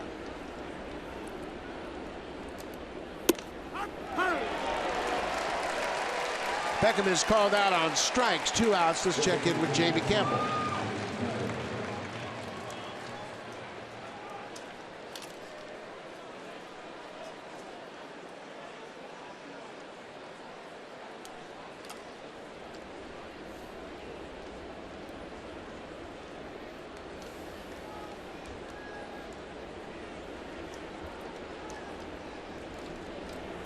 Well, the hitters are out in force tonight, as the Indians have scored 12 runs on 17 hits against Cincinnati. Cincinnati has 6 runs on 10 hits. Not a good day to be a pitcher, right? Cody Anderson started for Cleveland, and he went 4 1/3, gave up 6 runs on 9 hits. And Cleveland has the lead.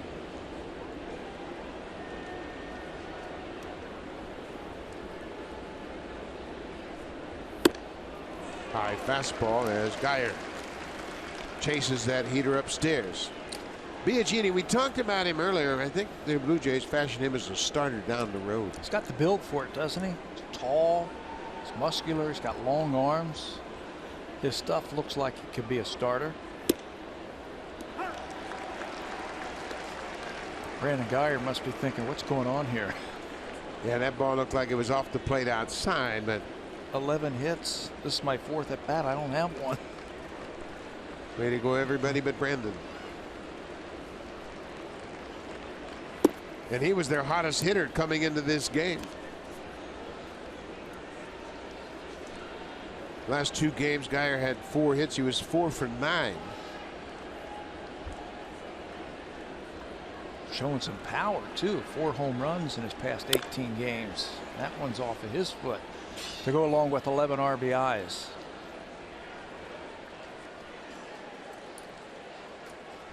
It's been an ongoing clinic for Drew Smiley tonight. He really had trouble in the first inning. He walked the bases loaded. Jim Hickey, the pitching coach, continues to work with him in the dugout between innings. You know what? You think that you get major leaguers up here and they're polished, they've had success, and the process never stops. They're always learning, always developing, always refining deliveries, pitches, pitch selection. Players get to the big leagues very quickly now, very quickly. So there's sometimes the coaches have to polish them off, finish off their development at the big league level. Geyer gets jammed, slow roller to third, and Biagini retires the side in order. 3 up, 3 down.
Premium, the #1 live streaming sports service, delivers everything you've come to expect and more. Watch every out-of-market game live in true HD on over 400 supported devices.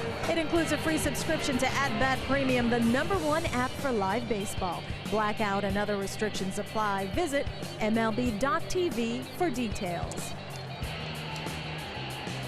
That's going on in the baseball world tonight. They have been postponed in Kansas City, and that's the only way you're going to cool off the Red Sox. Yeah.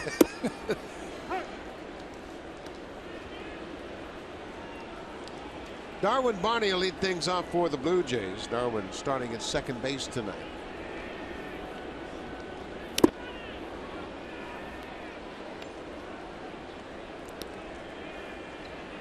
Drew Smyly, we mentioned coming in that he had pitched 5 innings in his previous 2 starts. Been kind of a struggle for him lately. For the season, Smiley's 1-4. And when you look at the starters for Tampa Bay, they haven't really racked up the wins. Coming into this game, they have only 7 wins, the 3rd fewest in the major leagues, behind Minnesota and Atlanta. The records, the bad news, 1-4. The ERA, that's the good news.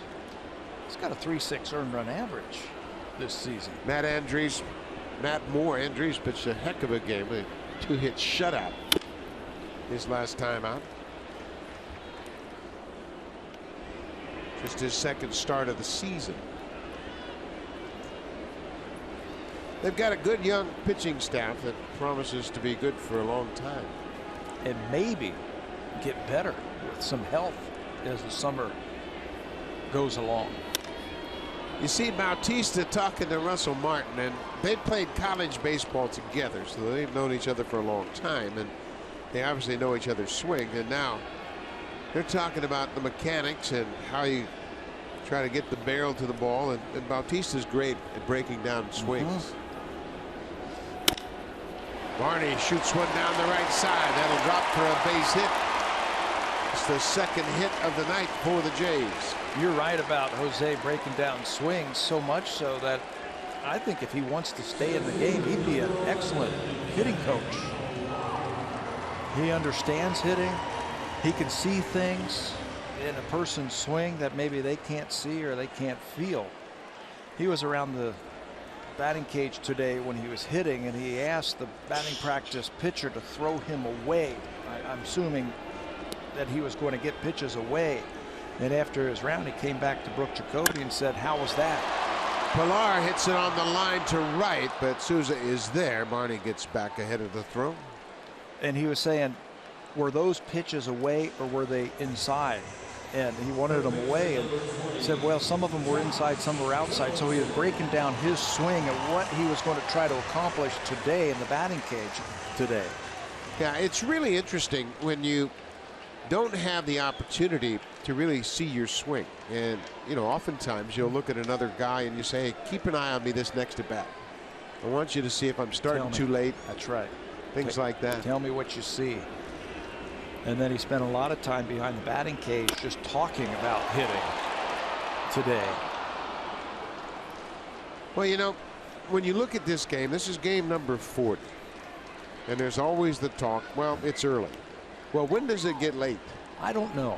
I've never been able to answer that question, you know? Well, last year the Blue Jays were 50-51. And then they got red hot, won the division 2nd half of the season. Donaldson hits this one down the left field line. That's going to bounce up against the wall.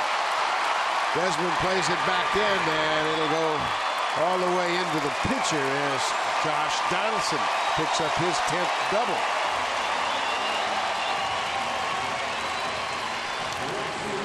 Maybe a game like this where you're getting blown out, the hitters can relax just a little bit and go up there and just see the ball and don't think about, well, I have to get a hit here. It's a tight ball game. Blue Jays have played a lot of tight ball games, and that can really make it unnerving for hitters. In a blowout game like this, just go up there and just let your natural athleticism take over, and that's what Donaldson does as he picks up the extra base hit. Bautista has walked both times he's come up tonight.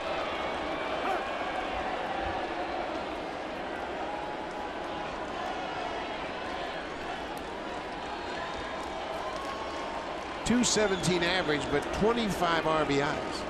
He's still picking up his share of base runners. Here's an excellent chance to do that. He had a ringing double the other day in Texas to left center field. It's probably his best swing that we've seen in a while. There's a drive into center.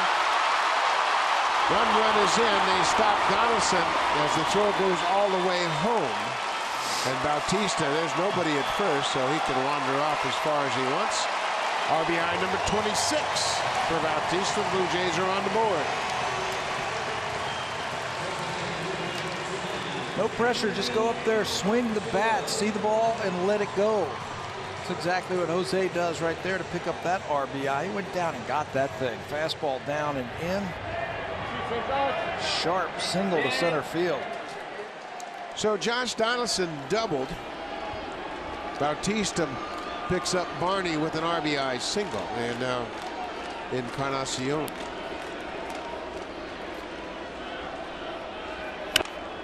Right back to the pitcher. Smiley goes to second for one. Back to first. Double play, and they save the run. But the Blue Jays get on the board. RBI base hit for Bautista.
John Gibbons about the strike zone tonight, because it's apparent the managers aren't really pleased with the strike zone.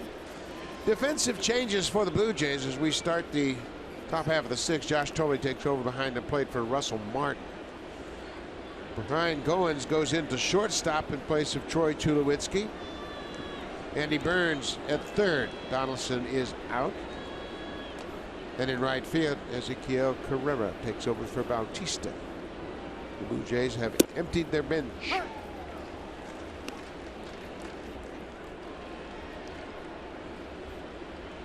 Joe Biagini retired to side in order in his first inning, the fifth. Have a quick inning right here. Pound that strike zone. Get some quick outs. Stretch you out. Get yourself another inning. He has thrown 20 pitches now. I would think he could throw 45 pitches or so. That would be a lot, I know, but at the same time, just be efficient. Well, if he can get through this inning, like I said, quickly, he had a 1-2-3 inning in the fifth. Quick one here, and then in the seventh inning, if they can stretch him out and finish off that one, that leaves 2 innings for Drew Storen to work out his troubles. Throw him out there for a couple of innings and let him get on track, because they're going to need him. He is a veteran who's put up great numbers in his career. He just hasn't gotten on track yet.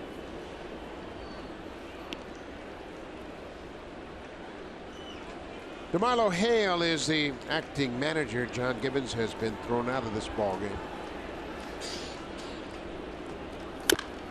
Gibbons thrown out by home plate umpire Mike Winters after the Troy Tulowitzki called third strike in the 4th inning.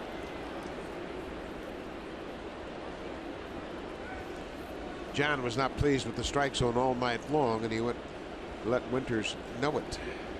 And that's an automatic, isn't it? So fly ball to left. Saunders has room on the warning track and makes the catch.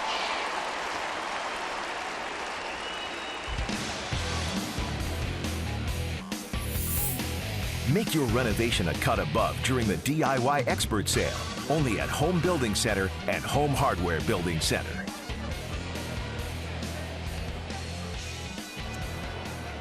Steve Geltz loosening up for the Rays down in their bullpen.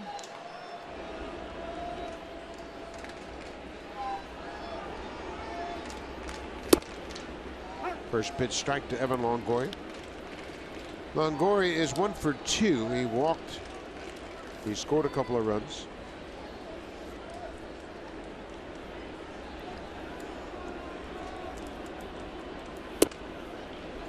That's an improving pitch. We didn't see that good cutter from Biagini in the spring. He's added that during the course of the season. If he can get that going that way and then use the sinker going the other way. Right there. Right there. Perfect use of those 2 pitches. Burns throws out Longoria.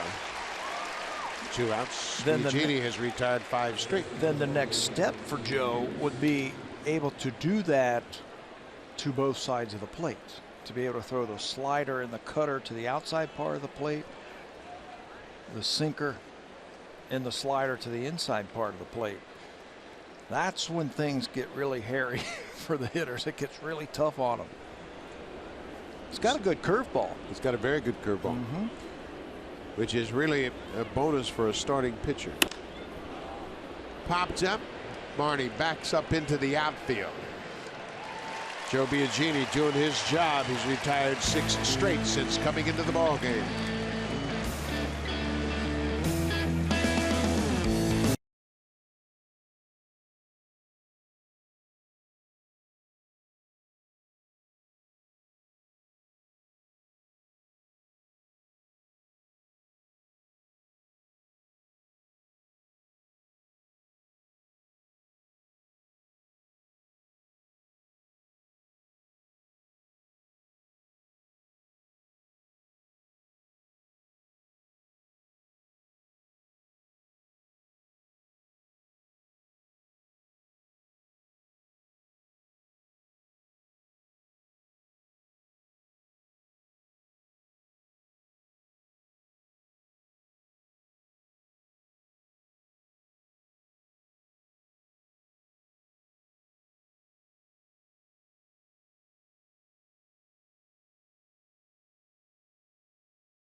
Baseball Academy will be hosting 14 Honda Super Camps across Canada. Learn techniques from former Blue Jays such as Roberto Alomar, Devon White, Lloyd Mosby, Jesse Barfield, and Dwayne Ward.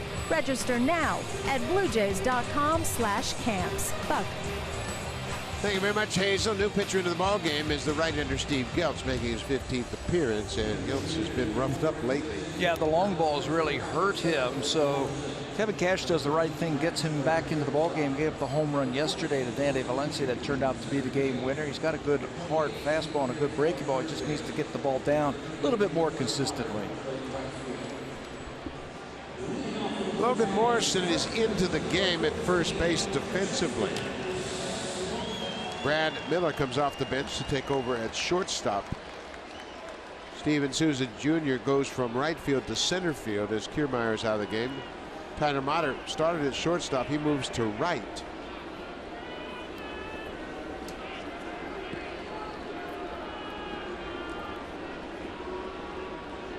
Justin Smoak got the first hit for the Blue Jays in the 4th inning, a leadoff single.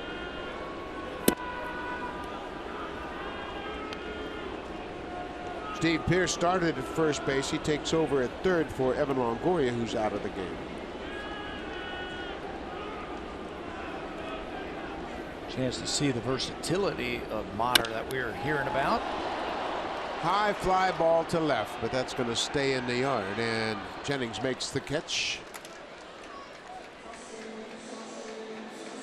Well, Drew Smyly for his 2nd win of the season, and it didn't look like he was going to last very long, but he goes 5 innings for the 3rd straight start. Allows just 4 hits and earned run. Walked 4, 3 of those in the 1st inning with 2 outs. But he was able to get out of it with that big strikeout of Tulowitzki in the 1st. And Drew came in here with just 8 walks on the season.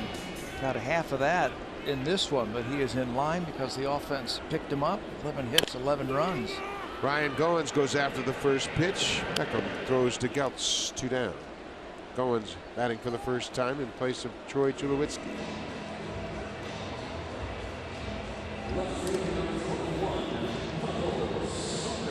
So Michael Saunders, he is hitless in 2 at-bats.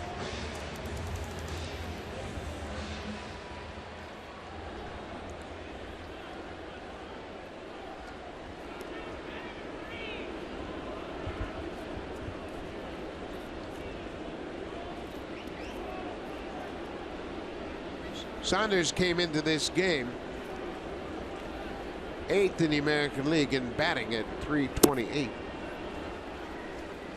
The leader, Victor Martinez, is he ever going to slow down? I don't think so. .352 at the start of play tonight. Nick Castellanos is right behind him, his teammate hitting .344. Then Jose Altuve, Xander Bogaerts hitting .338. And you know the thing about Victor, he's not got a lot of infield hits. He doesn't run too well with all the knee problems that he has, but he can hit.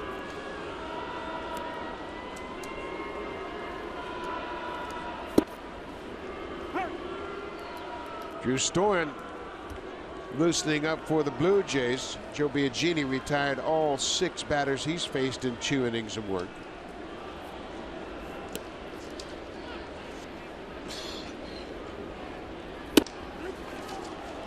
Saunders called out on strikes. Geltz has a quick inning. We'll go to the 7th. It's all Tampa Bay.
Blue Jays on Sportsnet. Presented by the all-new Honda Civic, now available with Turbo, the 2016 North American Car of the Year.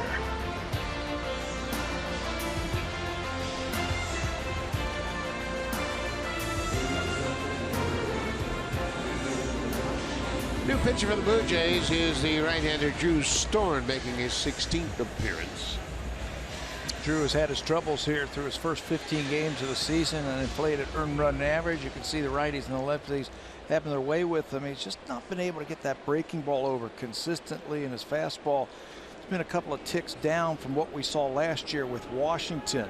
He's got 11 strikeouts and just 3 base on balls so far this year. Got a chance now to face some right-handed batters in this ball game. Let's see if he can get it on track. Souza, Jennings, and Casale to start the inning. First pitch, base hit down the left field line. That's going to go up into the wall, into the corner, and Steven Souza Jr. A leadoff double here in the 7th. His 7th double, his 3rd hit of the night. He's 3 for 4.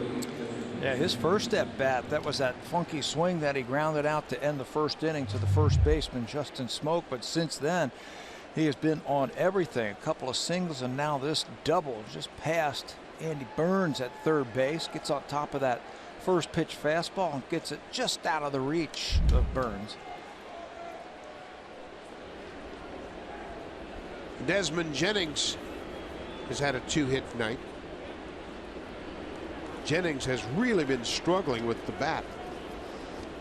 But Kevin Cash gave him the start, despite the fact he was in an 0-for-9 slump. He was hitting .147 against left-handed pitching, but he got the start tonight against Jay Happ. Had a base hit against Happ and scored a run in the 2nd.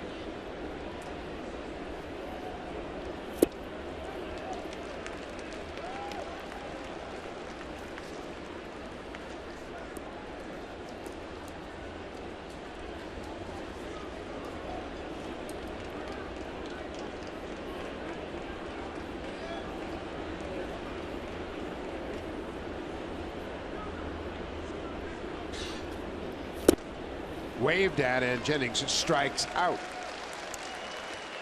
Drive of the game is brought to you by the all-new Honda Civic, the 2016 North American Car of the Year.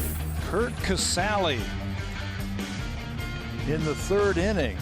He had 10 home runs last year and just over 100 at-bats, and he's going to connect on this one for his 5th home run of the season. Batting average is under 200, but he's starting to put up some power. That's 5 home runs now and 13 RBIs. That is our drive of the game. That was a big blow in that 3rd inning when the Rays scored 4 runs on 4 hits. They kicked the door wide open on that 3-run home run. Casale is 2 for 3 with a double and a home run. Drew Storen struck out Desmond Jennings. That's a better slider right there. Late breaking slider in there for a strike. I think that's his best pitch. Now he has to be able to throw it in a good spot. So far he's hung it, or he has overcooked it and pulled it out of the strike zone. He's got to be able to get that ball over, especially to those right-handers. There's another good slider in the strikeout. Back-to-back strikeouts after the leadoff double.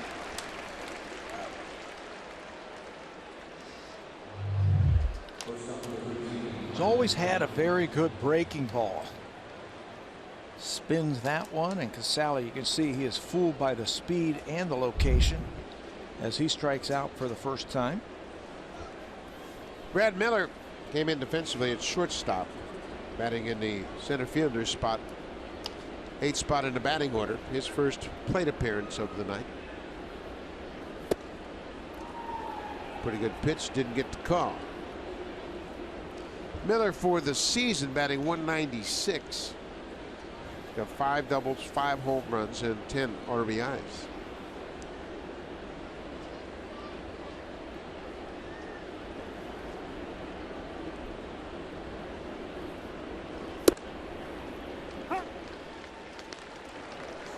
Ryan Webb, the big right-hander, starting to loosen up for Tampa Bay. Steve Geltz had a clean inning in the 6th.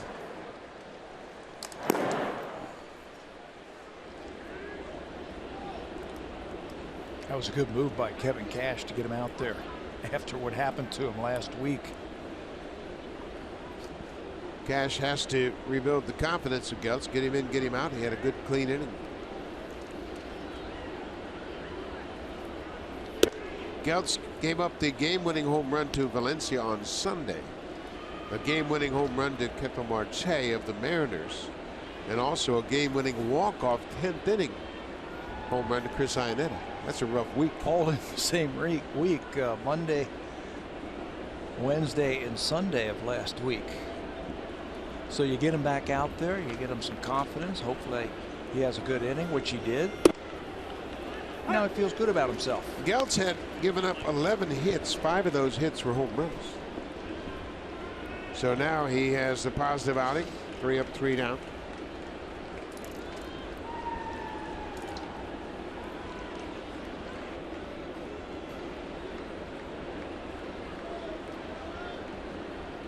Two balls and 2 strikes to Brad Miller.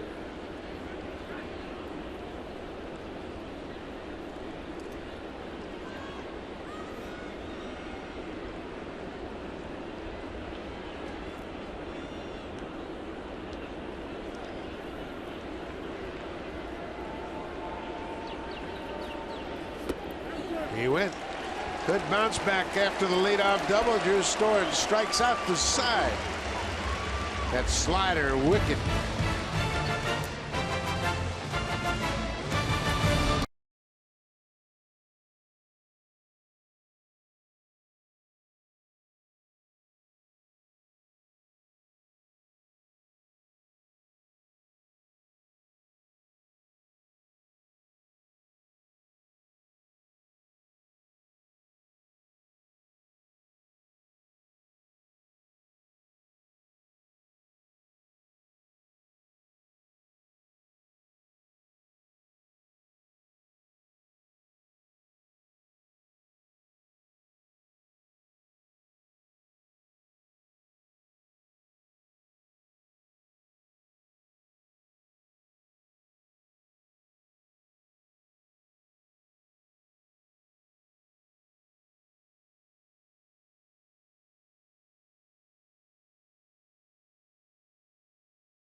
Of course, the Blue Jays have the opportunity to root for the Raptors in the conference final against the Cleveland Cavaliers, and the Rays are rooting for the Lightning in the Stanley Cup playoffs.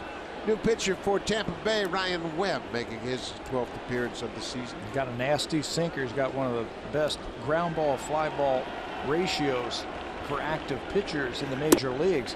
There it is on display right there. Hard sinking fastball. He'll throw cutters into lefties. This guy's a mystery. When you look at him, you say, how can this guy be bouncing around as much as he has in his career and not have the success? Josh Tolley gets a base hit in his first plate appearance. For Tolley, he stayed on that sinker and drove it over the shortstop's glove. Blue Jays have hit Webb. They have seen him now. This is his 5th game. He's allowed 3 earned runs on 4 hits and just 3 1/3. That's what I mean. How surprising this. When you look at his stuff, he's also pitched for Baltimore in his career.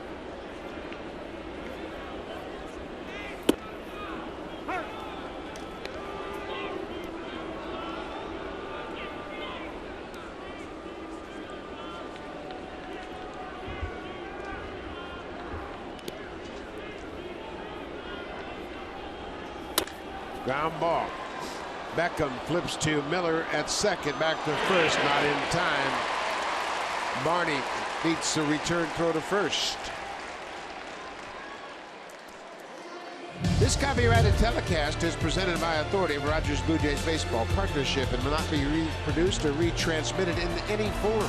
And the accounts and descriptions of this game may not be disseminated without the express written consent of Rogers Blue Jays Baseball Partnership.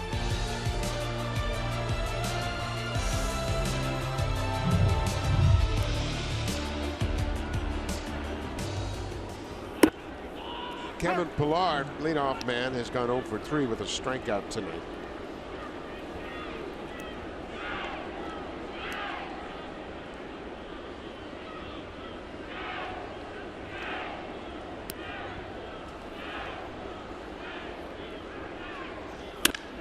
It's this one hard to center.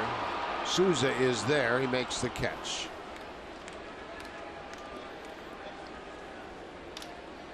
Pillar has lined out to right and now to center. Keep swinging. They will fall in for you. Those are good at bats. This guy never wastes an at bat. I mean, you take a look at the score, you take a look at the inning. He's playing all 9 innings tonight. They've already emptied the bench. That was a good at bat. Tough on right-handers as well.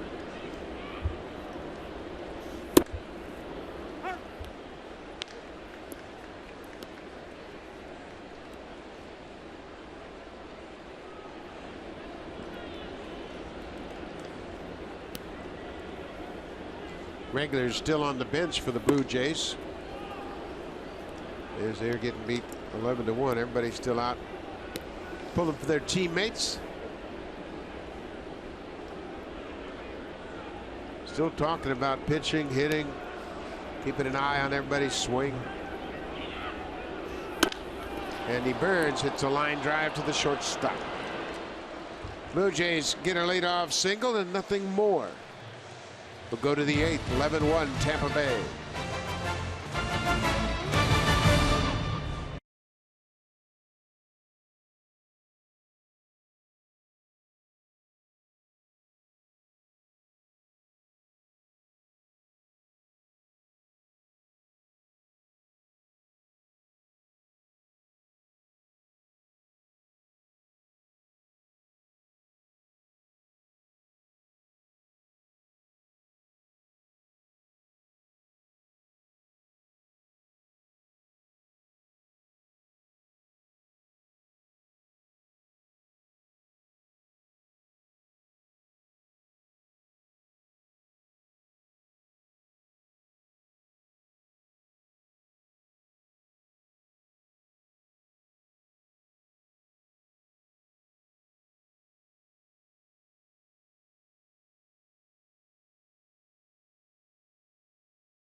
Point, Jamie Campbell. You get down 8-0 in the first inning. You just keep plugging away, and the line score 8 runs on 11 hits for Minnesota, 8 runs on 11 hits, and 3 errors for Detroit. And it's an 8-8 game. History isn't in their favor this year. Teams are 0-49 when they are down by 8 runs or more this year, but Minnesota is going to try and change that up. Chad Girardo will be the 4th Blue Jay relief pitcher to work in support of Jay Happ. Happ lasted 2 innings plus 3 batters, his shortest outing of the season. Bounce to Burns at third. Long throw. Plenty of time. Beckham's retired on one pitch.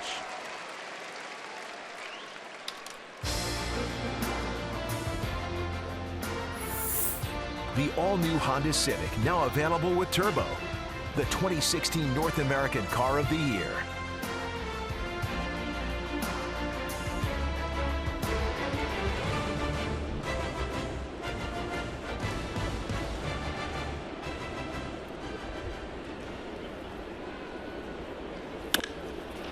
There's a drive to left field, and that's going to be off the wall. Geyer's headed for second. Here's the throw from Saunders. Not in time. What a good throw from Michael Saunders, and Geyer had a hard slide into the bag at second. Michael played that perfectly off the wall in left field. He's already had 1 assist this season, and he came that close to picking up number 2. Geyer, 6th double of the season, and you're right, he came hard charging into that bag. Watch Michael set himself quickly and then uncork a strike to second base. Geyer went in hard. Barney's tagged just a little bit late. Watch how he jars that base when he gets into it. You can see that base give. It's a hard rubber base, but it still has a steel foundation underneath, and he hit that bag hard. Oftentimes you'll see the foot go right over the top of that base. That wasn't the case there. Well, Brandon Geyer's joined the hit group tonight. He's the last starter to get a base hit tonight. He's still feeling the effects of that hard slide. Geyer's 1 for 5. He's not coming out of the lineup. Finally gets a chance to play every day, and he's doing something. He's swinging a hot bat. There's no way he wants to come out of this lineup. Geyer came into this game batting .338 with that base hit. 1 for 5.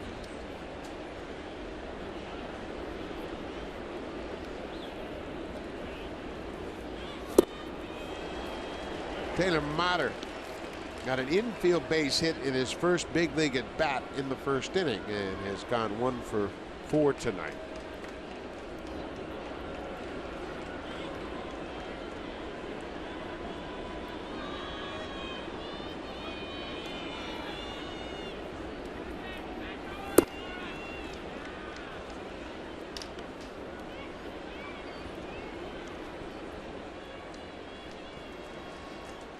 Dana Evelyn loosening up for Tampa Bay. Both managers taking advantage of getting their relievers some work here. I like that shot right there. There are the players who are out of this game, but instead of in the clubhouse, Blue Jays starters on the bench with their teammates pulling for them. Absolutely. You know, it's so easy for the regulars to be lifted out of a game and go back in the clubhouse and watch from inside, but you got to give them credit. They're out here pulling for their teammates. You know what? They probably think, hey, we got ourselves into this mess. We're going to stick together and watch it to the end. I was an everyday player, and I was a bench player, and when I played every day, when I was taken out of a game, I appreciated the fact that the guys who were bench players would stay there, and vice versa. So when you came out of the game, show your respect to the guys who put in their time, and they're there for every inning of every game. I didn't like the guys when they were taken out of the game. They go back into the clubhouse and take a shower, and you know your teammate is out there battling. Stay with them. Motter takes ball 4. Well, big pitching matchup tomorrow night, and a couple of good young pitchers for the Blue Jays. It'll be Marcus Stroman going to the mound with his perfect 4-0 record. He'll be opposed by his buddy Chris Archer, who is 2-4. And they have matched up before. They're both the #1 starters of this ball club. So this will be another matchup. Should be a good one tomorrow night. Middle game of this 3-game series. Wasn't that opening night? Yep. Those two facing each other. So Motter walks. This is Logan Morrison. Andy Burns over into foul territory, and just wasn't sure where he was in relationship to that ball. Just unfamiliar with this ballpark. You can look at the turf and then the warning track they're the same surface.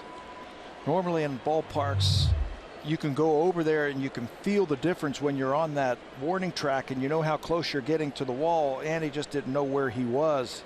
Not familiar with this turf. There it is right there. It's the same feeling as you're running, so you have no idea where the wall is.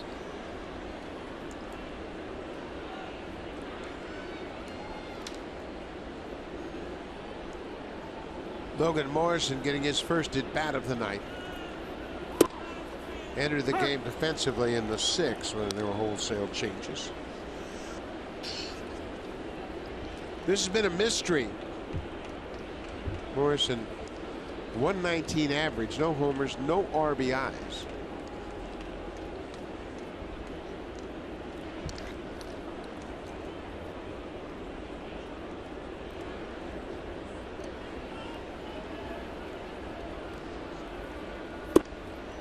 He waves at that outside pitch, but checked his swing. Morrison last year had 17 home runs and 54 RBIs in Seattle. In Seattle, playing in that pitcher's ballpark, 17 home runs, and they were hoping that that would translate into 20 to 25 home runs playing in Tampa. In his first full season with the Florida Marlins, he had 23 home runs and drove in 72. Bounces past Barney into right. Here comes the throw from Carrera. And Tolley with the tag. Morrison still doesn't have an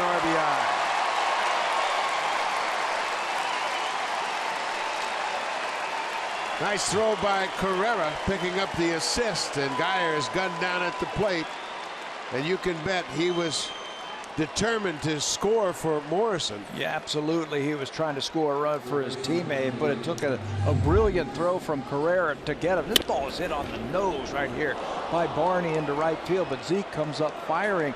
It couldn't be anywhere else. A one-hop right to the plate. And Josh Tolley blocks him off after he catches it. You can see the tag applied before Geyer could get to the plate. Carrera with another outfield assist. Good job by Carrera. Good tag by Tolley. Cut down the run at the plate. 2 outs now. Steve Pearce began the game at first base. He's now playing third base.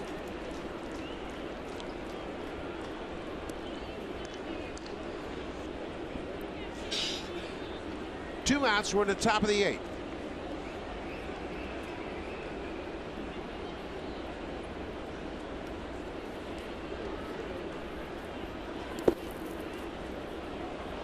Ball in the dirt, and Motter is going to go to third base. Ball got away from Tolley. Not much you can do that with that. If you're Josh Tolley, the catcher, block it, keep it in front of you. And Motter, hey, he's a rookie. It's his first big league game. He wants to impress his coaches. He doesn't want to Cadillac the last couple of innings, right? First and third, 2 outs. Pierce hit a 2-run home run in the first. That's a good pitch. Really tied him up. Threw it in a good spot, down and in. Pierce likes to get those arms extended. Anything out over the plate. He's trying to hook that ball to left field. He had a big year a couple of seasons ago with the Baltimore Orioles. 21 home runs. Seemed like a perfect fit for him. Inside. That's the year that Pierce was let go by Baltimore and had opportunities to go somewhere else, but decided to stay in the organization. And actually, someone got hurt. He happened to still be in Baltimore, and they re-signed him. And they brought him right back, and he continued to have a great year. 20 home runs. He also played some second base for him in the outfield, left and right. Full count, base hit up the middle. Motter comes in to score. Morrison ends up at third on the single to center. Pierce has a 3 RBI night. He likes that ball out over the plate where he can do something. He really strides into that baseball. You got to pitch him inside, and you got to tie those arms up. Jed Dorado leaves the ball out in front.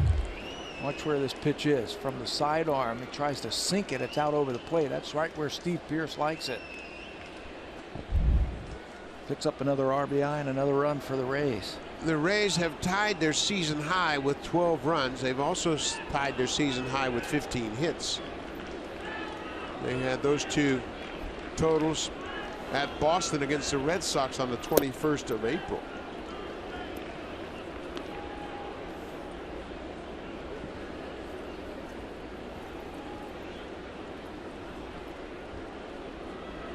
Steven Souza Jr.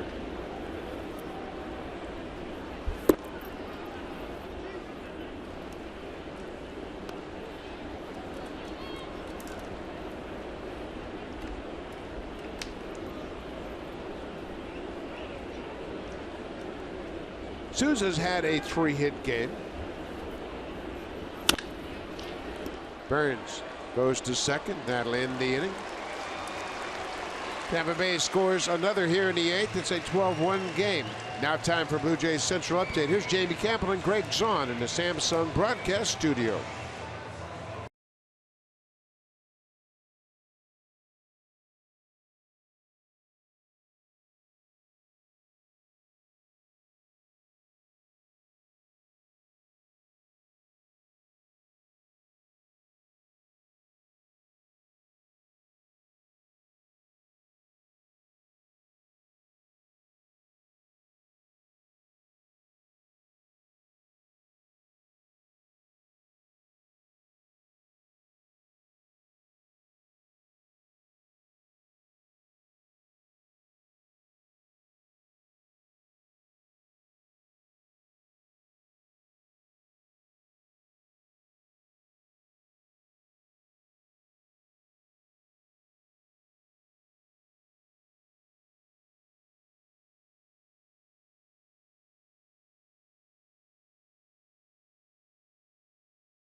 Download the Sportsnet app and stay up to speed with the live pitch tracker, in-depth stats, and exclusive video highlights, plus live stream on the go. Download for free today. Bottom of the 8th inning, and it has been a lopsided affair. The Rays scored in each of the first 4 innings. They had 11-0 lead after 4, and the new pitcher is Dana Evan, the former Blue Jay. Here's the oldest pitcher on this active roster for the Tampa Bay Rays, 32-year-old Dana Evan, 11 games this year, 0-1 with a 9 earned run average. The Rays are his 10th major league team.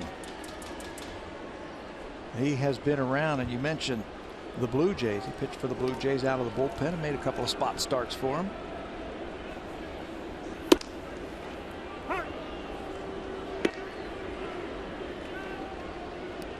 Ezequiel Carrera made a terrific throw to cut down Brandon Guyer at home plate. He's batting for the first time tonight. He took over in the 6th inning for Jose Bautista.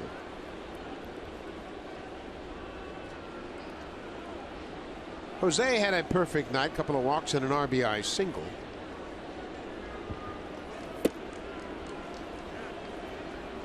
Blue Jays have managed just 5 hits tonight. They didn't have a hit until the 4th inning when Justin Smoak had a leadoff single. They got the double by Donaldson. Smoak's been on base a couple of times with a hit and a walk. That's it. Their only extra base hit was that double by Josh Donaldson.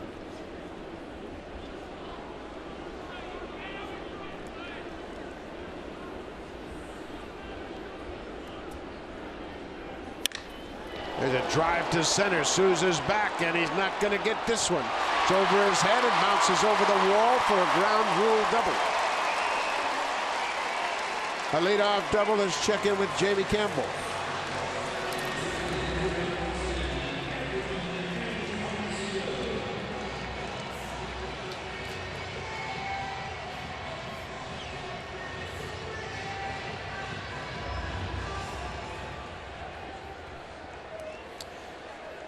Castellanos hit his 8th home run to give them the lead. Kinsler's also homered in that game. He got a first inning home run, his 8th. What a seesaw affair that is.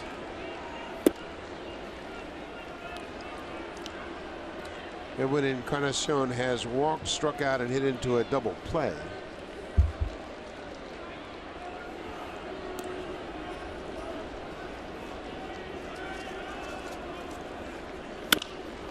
Line drive into center. That's going to drop for a base hit, and Carrera's going to come in to score. Souza throws it all the way home. And Encarnacion not really pleased about that throw. It's 12-1.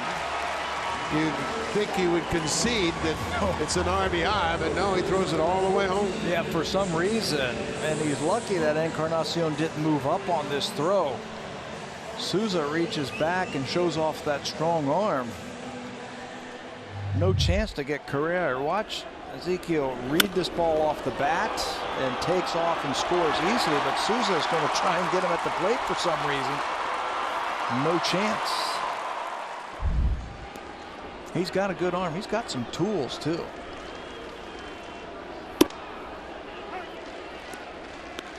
Justin Smoak has had another good night. 1 for 2 with a walk.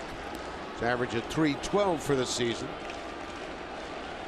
Encarnacion picks up his 29th RBI with that single to center.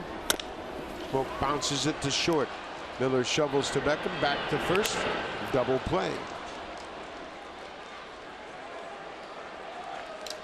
Second double play turned by Tampa Bay tonight. And that was an interesting one. Beckham, the second baseman, had just moved over into the shift side. He's played some shortstop in his career. That was tailor-made to Miller. He had to wait till he got himself into position at second base to make that turn, but no problem. 28th double play turned this season by Tampa Bay.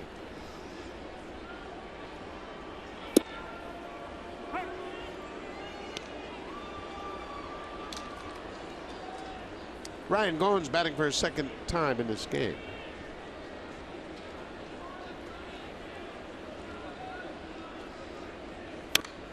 How's that one back? Goins grounded out to the second baseman. Jesse Chavez looks like he's going to come in and pitch the 9th.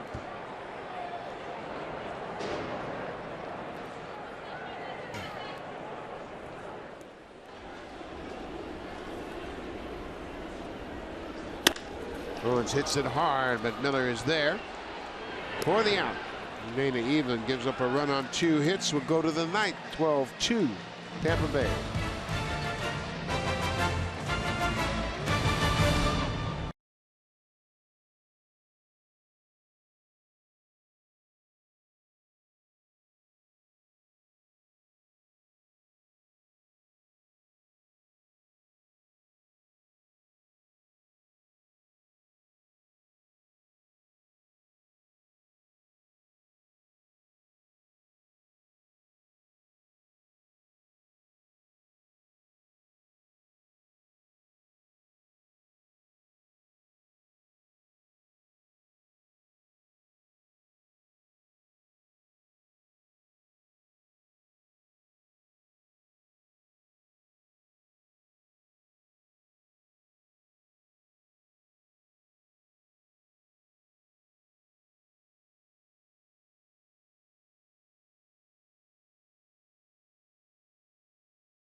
The largest and only official team shop for your Toronto Blue Jays.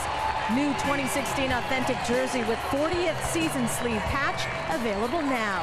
Get yours today at jshop.ca.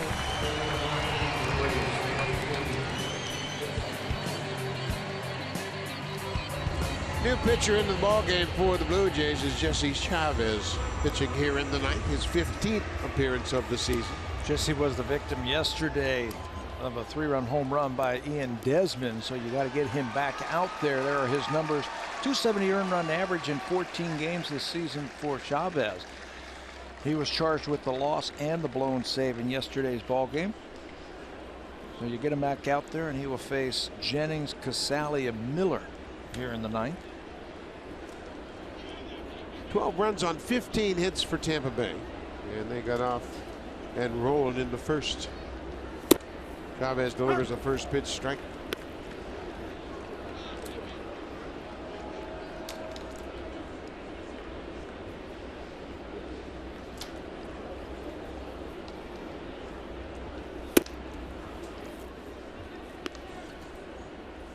Desmond Jennings has had a 2-hit game. He's 2 for 4. Scored a run and drove in 2. He had a 2-run double in the 4th. He's a career 300 hitter against the Blue Jays. Remember when he would come in here when he was a young player? I think he got his first major league hit against the Blue Jays. He'd just come in here and smack home runs like it was nothing. Yeah, he got off to a great start, and he's been dealing with injuries the last several seasons. Last year, he missed most of the season with a knee injury. It happened against the Blue Jays. Blue Jays. His whole career has been built around the Blue Jays. His big league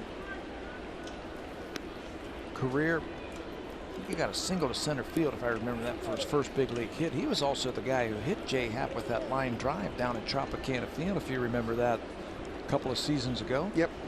He also has 4 home runs against Brandon Morrow. And he may have just hit another home run.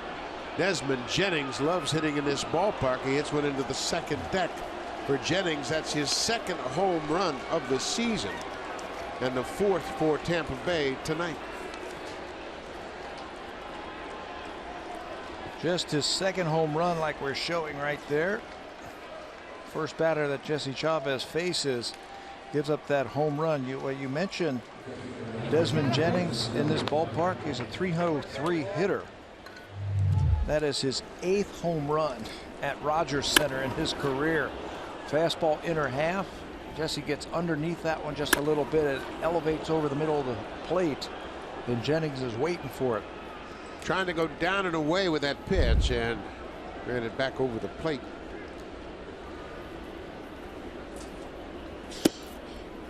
Kurt Casali, the catcher, he's had a big night at the plate as well. He doubled and scored in the 2nd, hit a 3-run home run in the 3rd. He's 2 for 4 tonight. So the Rays have established season highs in runs and hits in this game tonight.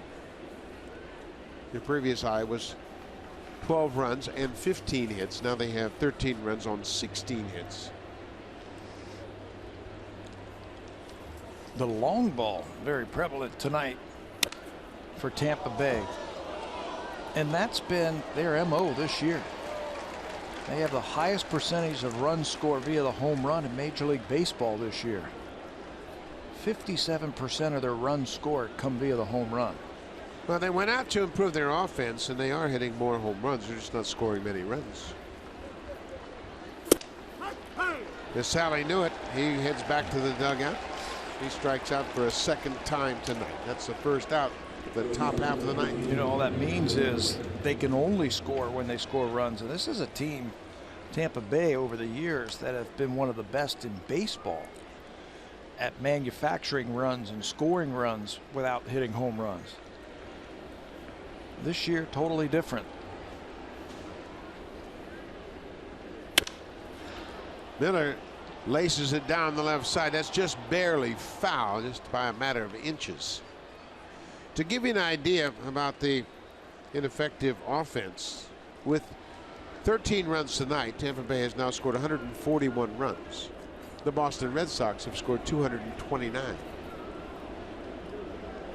They came into this game tied with Minnesota at 128 for the fewest in the American League. Minnesota had a big night too. They scored 8, but they are trailing 10-8 at the end of 8 in Detroit.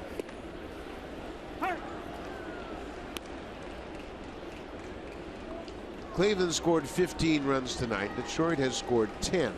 Tampa Bay has scored 13.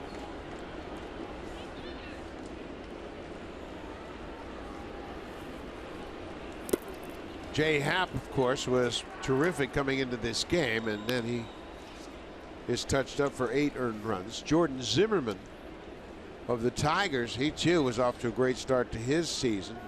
He gives up 7 earned runs, 8 runs in total over 7 innings. Just inside.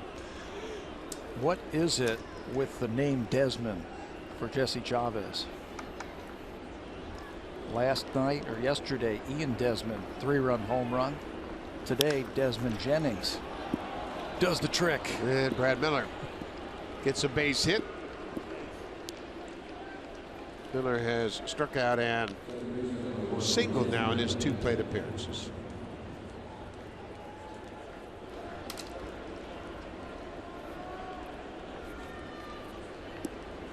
"17 hits now for Tampa Bay. Blue Jays have managed 2 runs on 7 hits.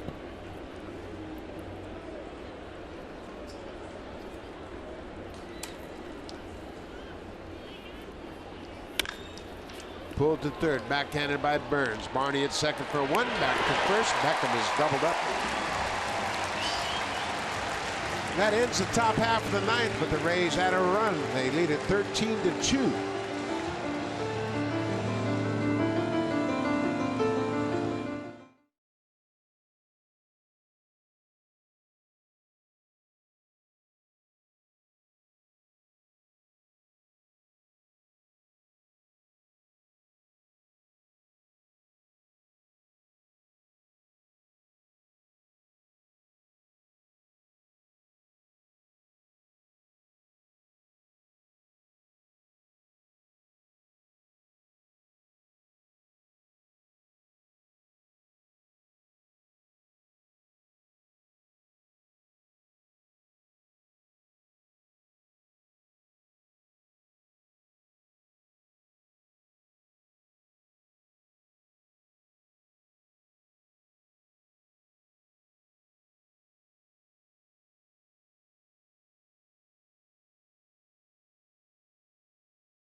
Stanley Cup playoff action for you tomorrow. It's game 2, San Jose at St. Louis, 8 o'clock Eastern, 5 p.m. Pacific time on CBC. Buck.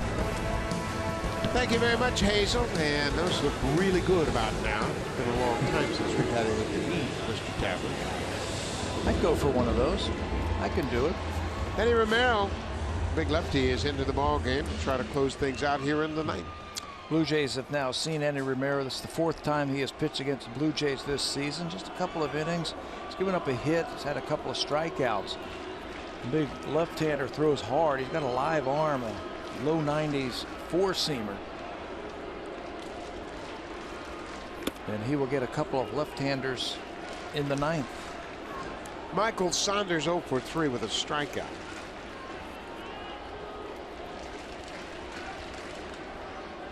Saunders and then Josh Tolley, followed by Darwin Barney.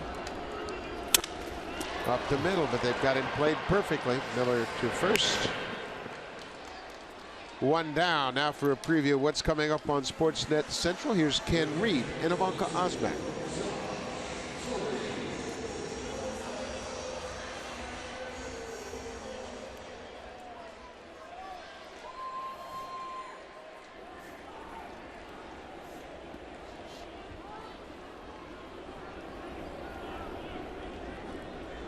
Thank you very much, Ivanka. That's all coming up right after this game. It'd be interesting to see Rougned Odor's take on the fight.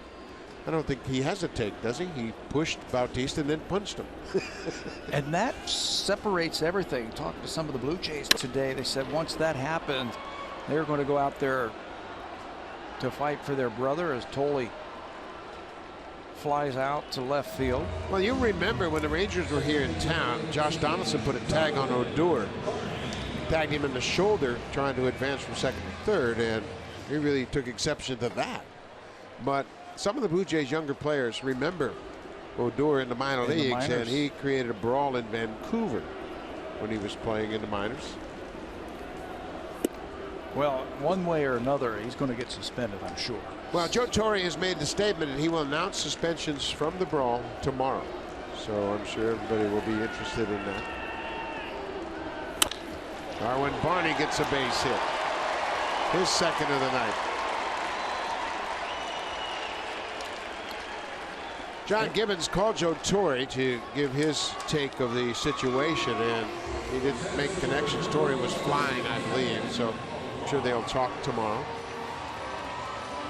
But anytime there is a ejection, a suspension possibility, on-field director of enforcement Joe Torre will talk to the managers and the players involved, also the umpires involved, to get everybody's take on the situation. Precedence was set in that last year. Didn't that happen to Gibby last season in the Kansas City series? He got thrown out, and then there was some melee going on the field. He came back. Came back on the field. Was it one game? I'm not sure. I'm sure Gibby's listening. He knows, yeah. Know. He came back out just to protect his players. Sure, you have to.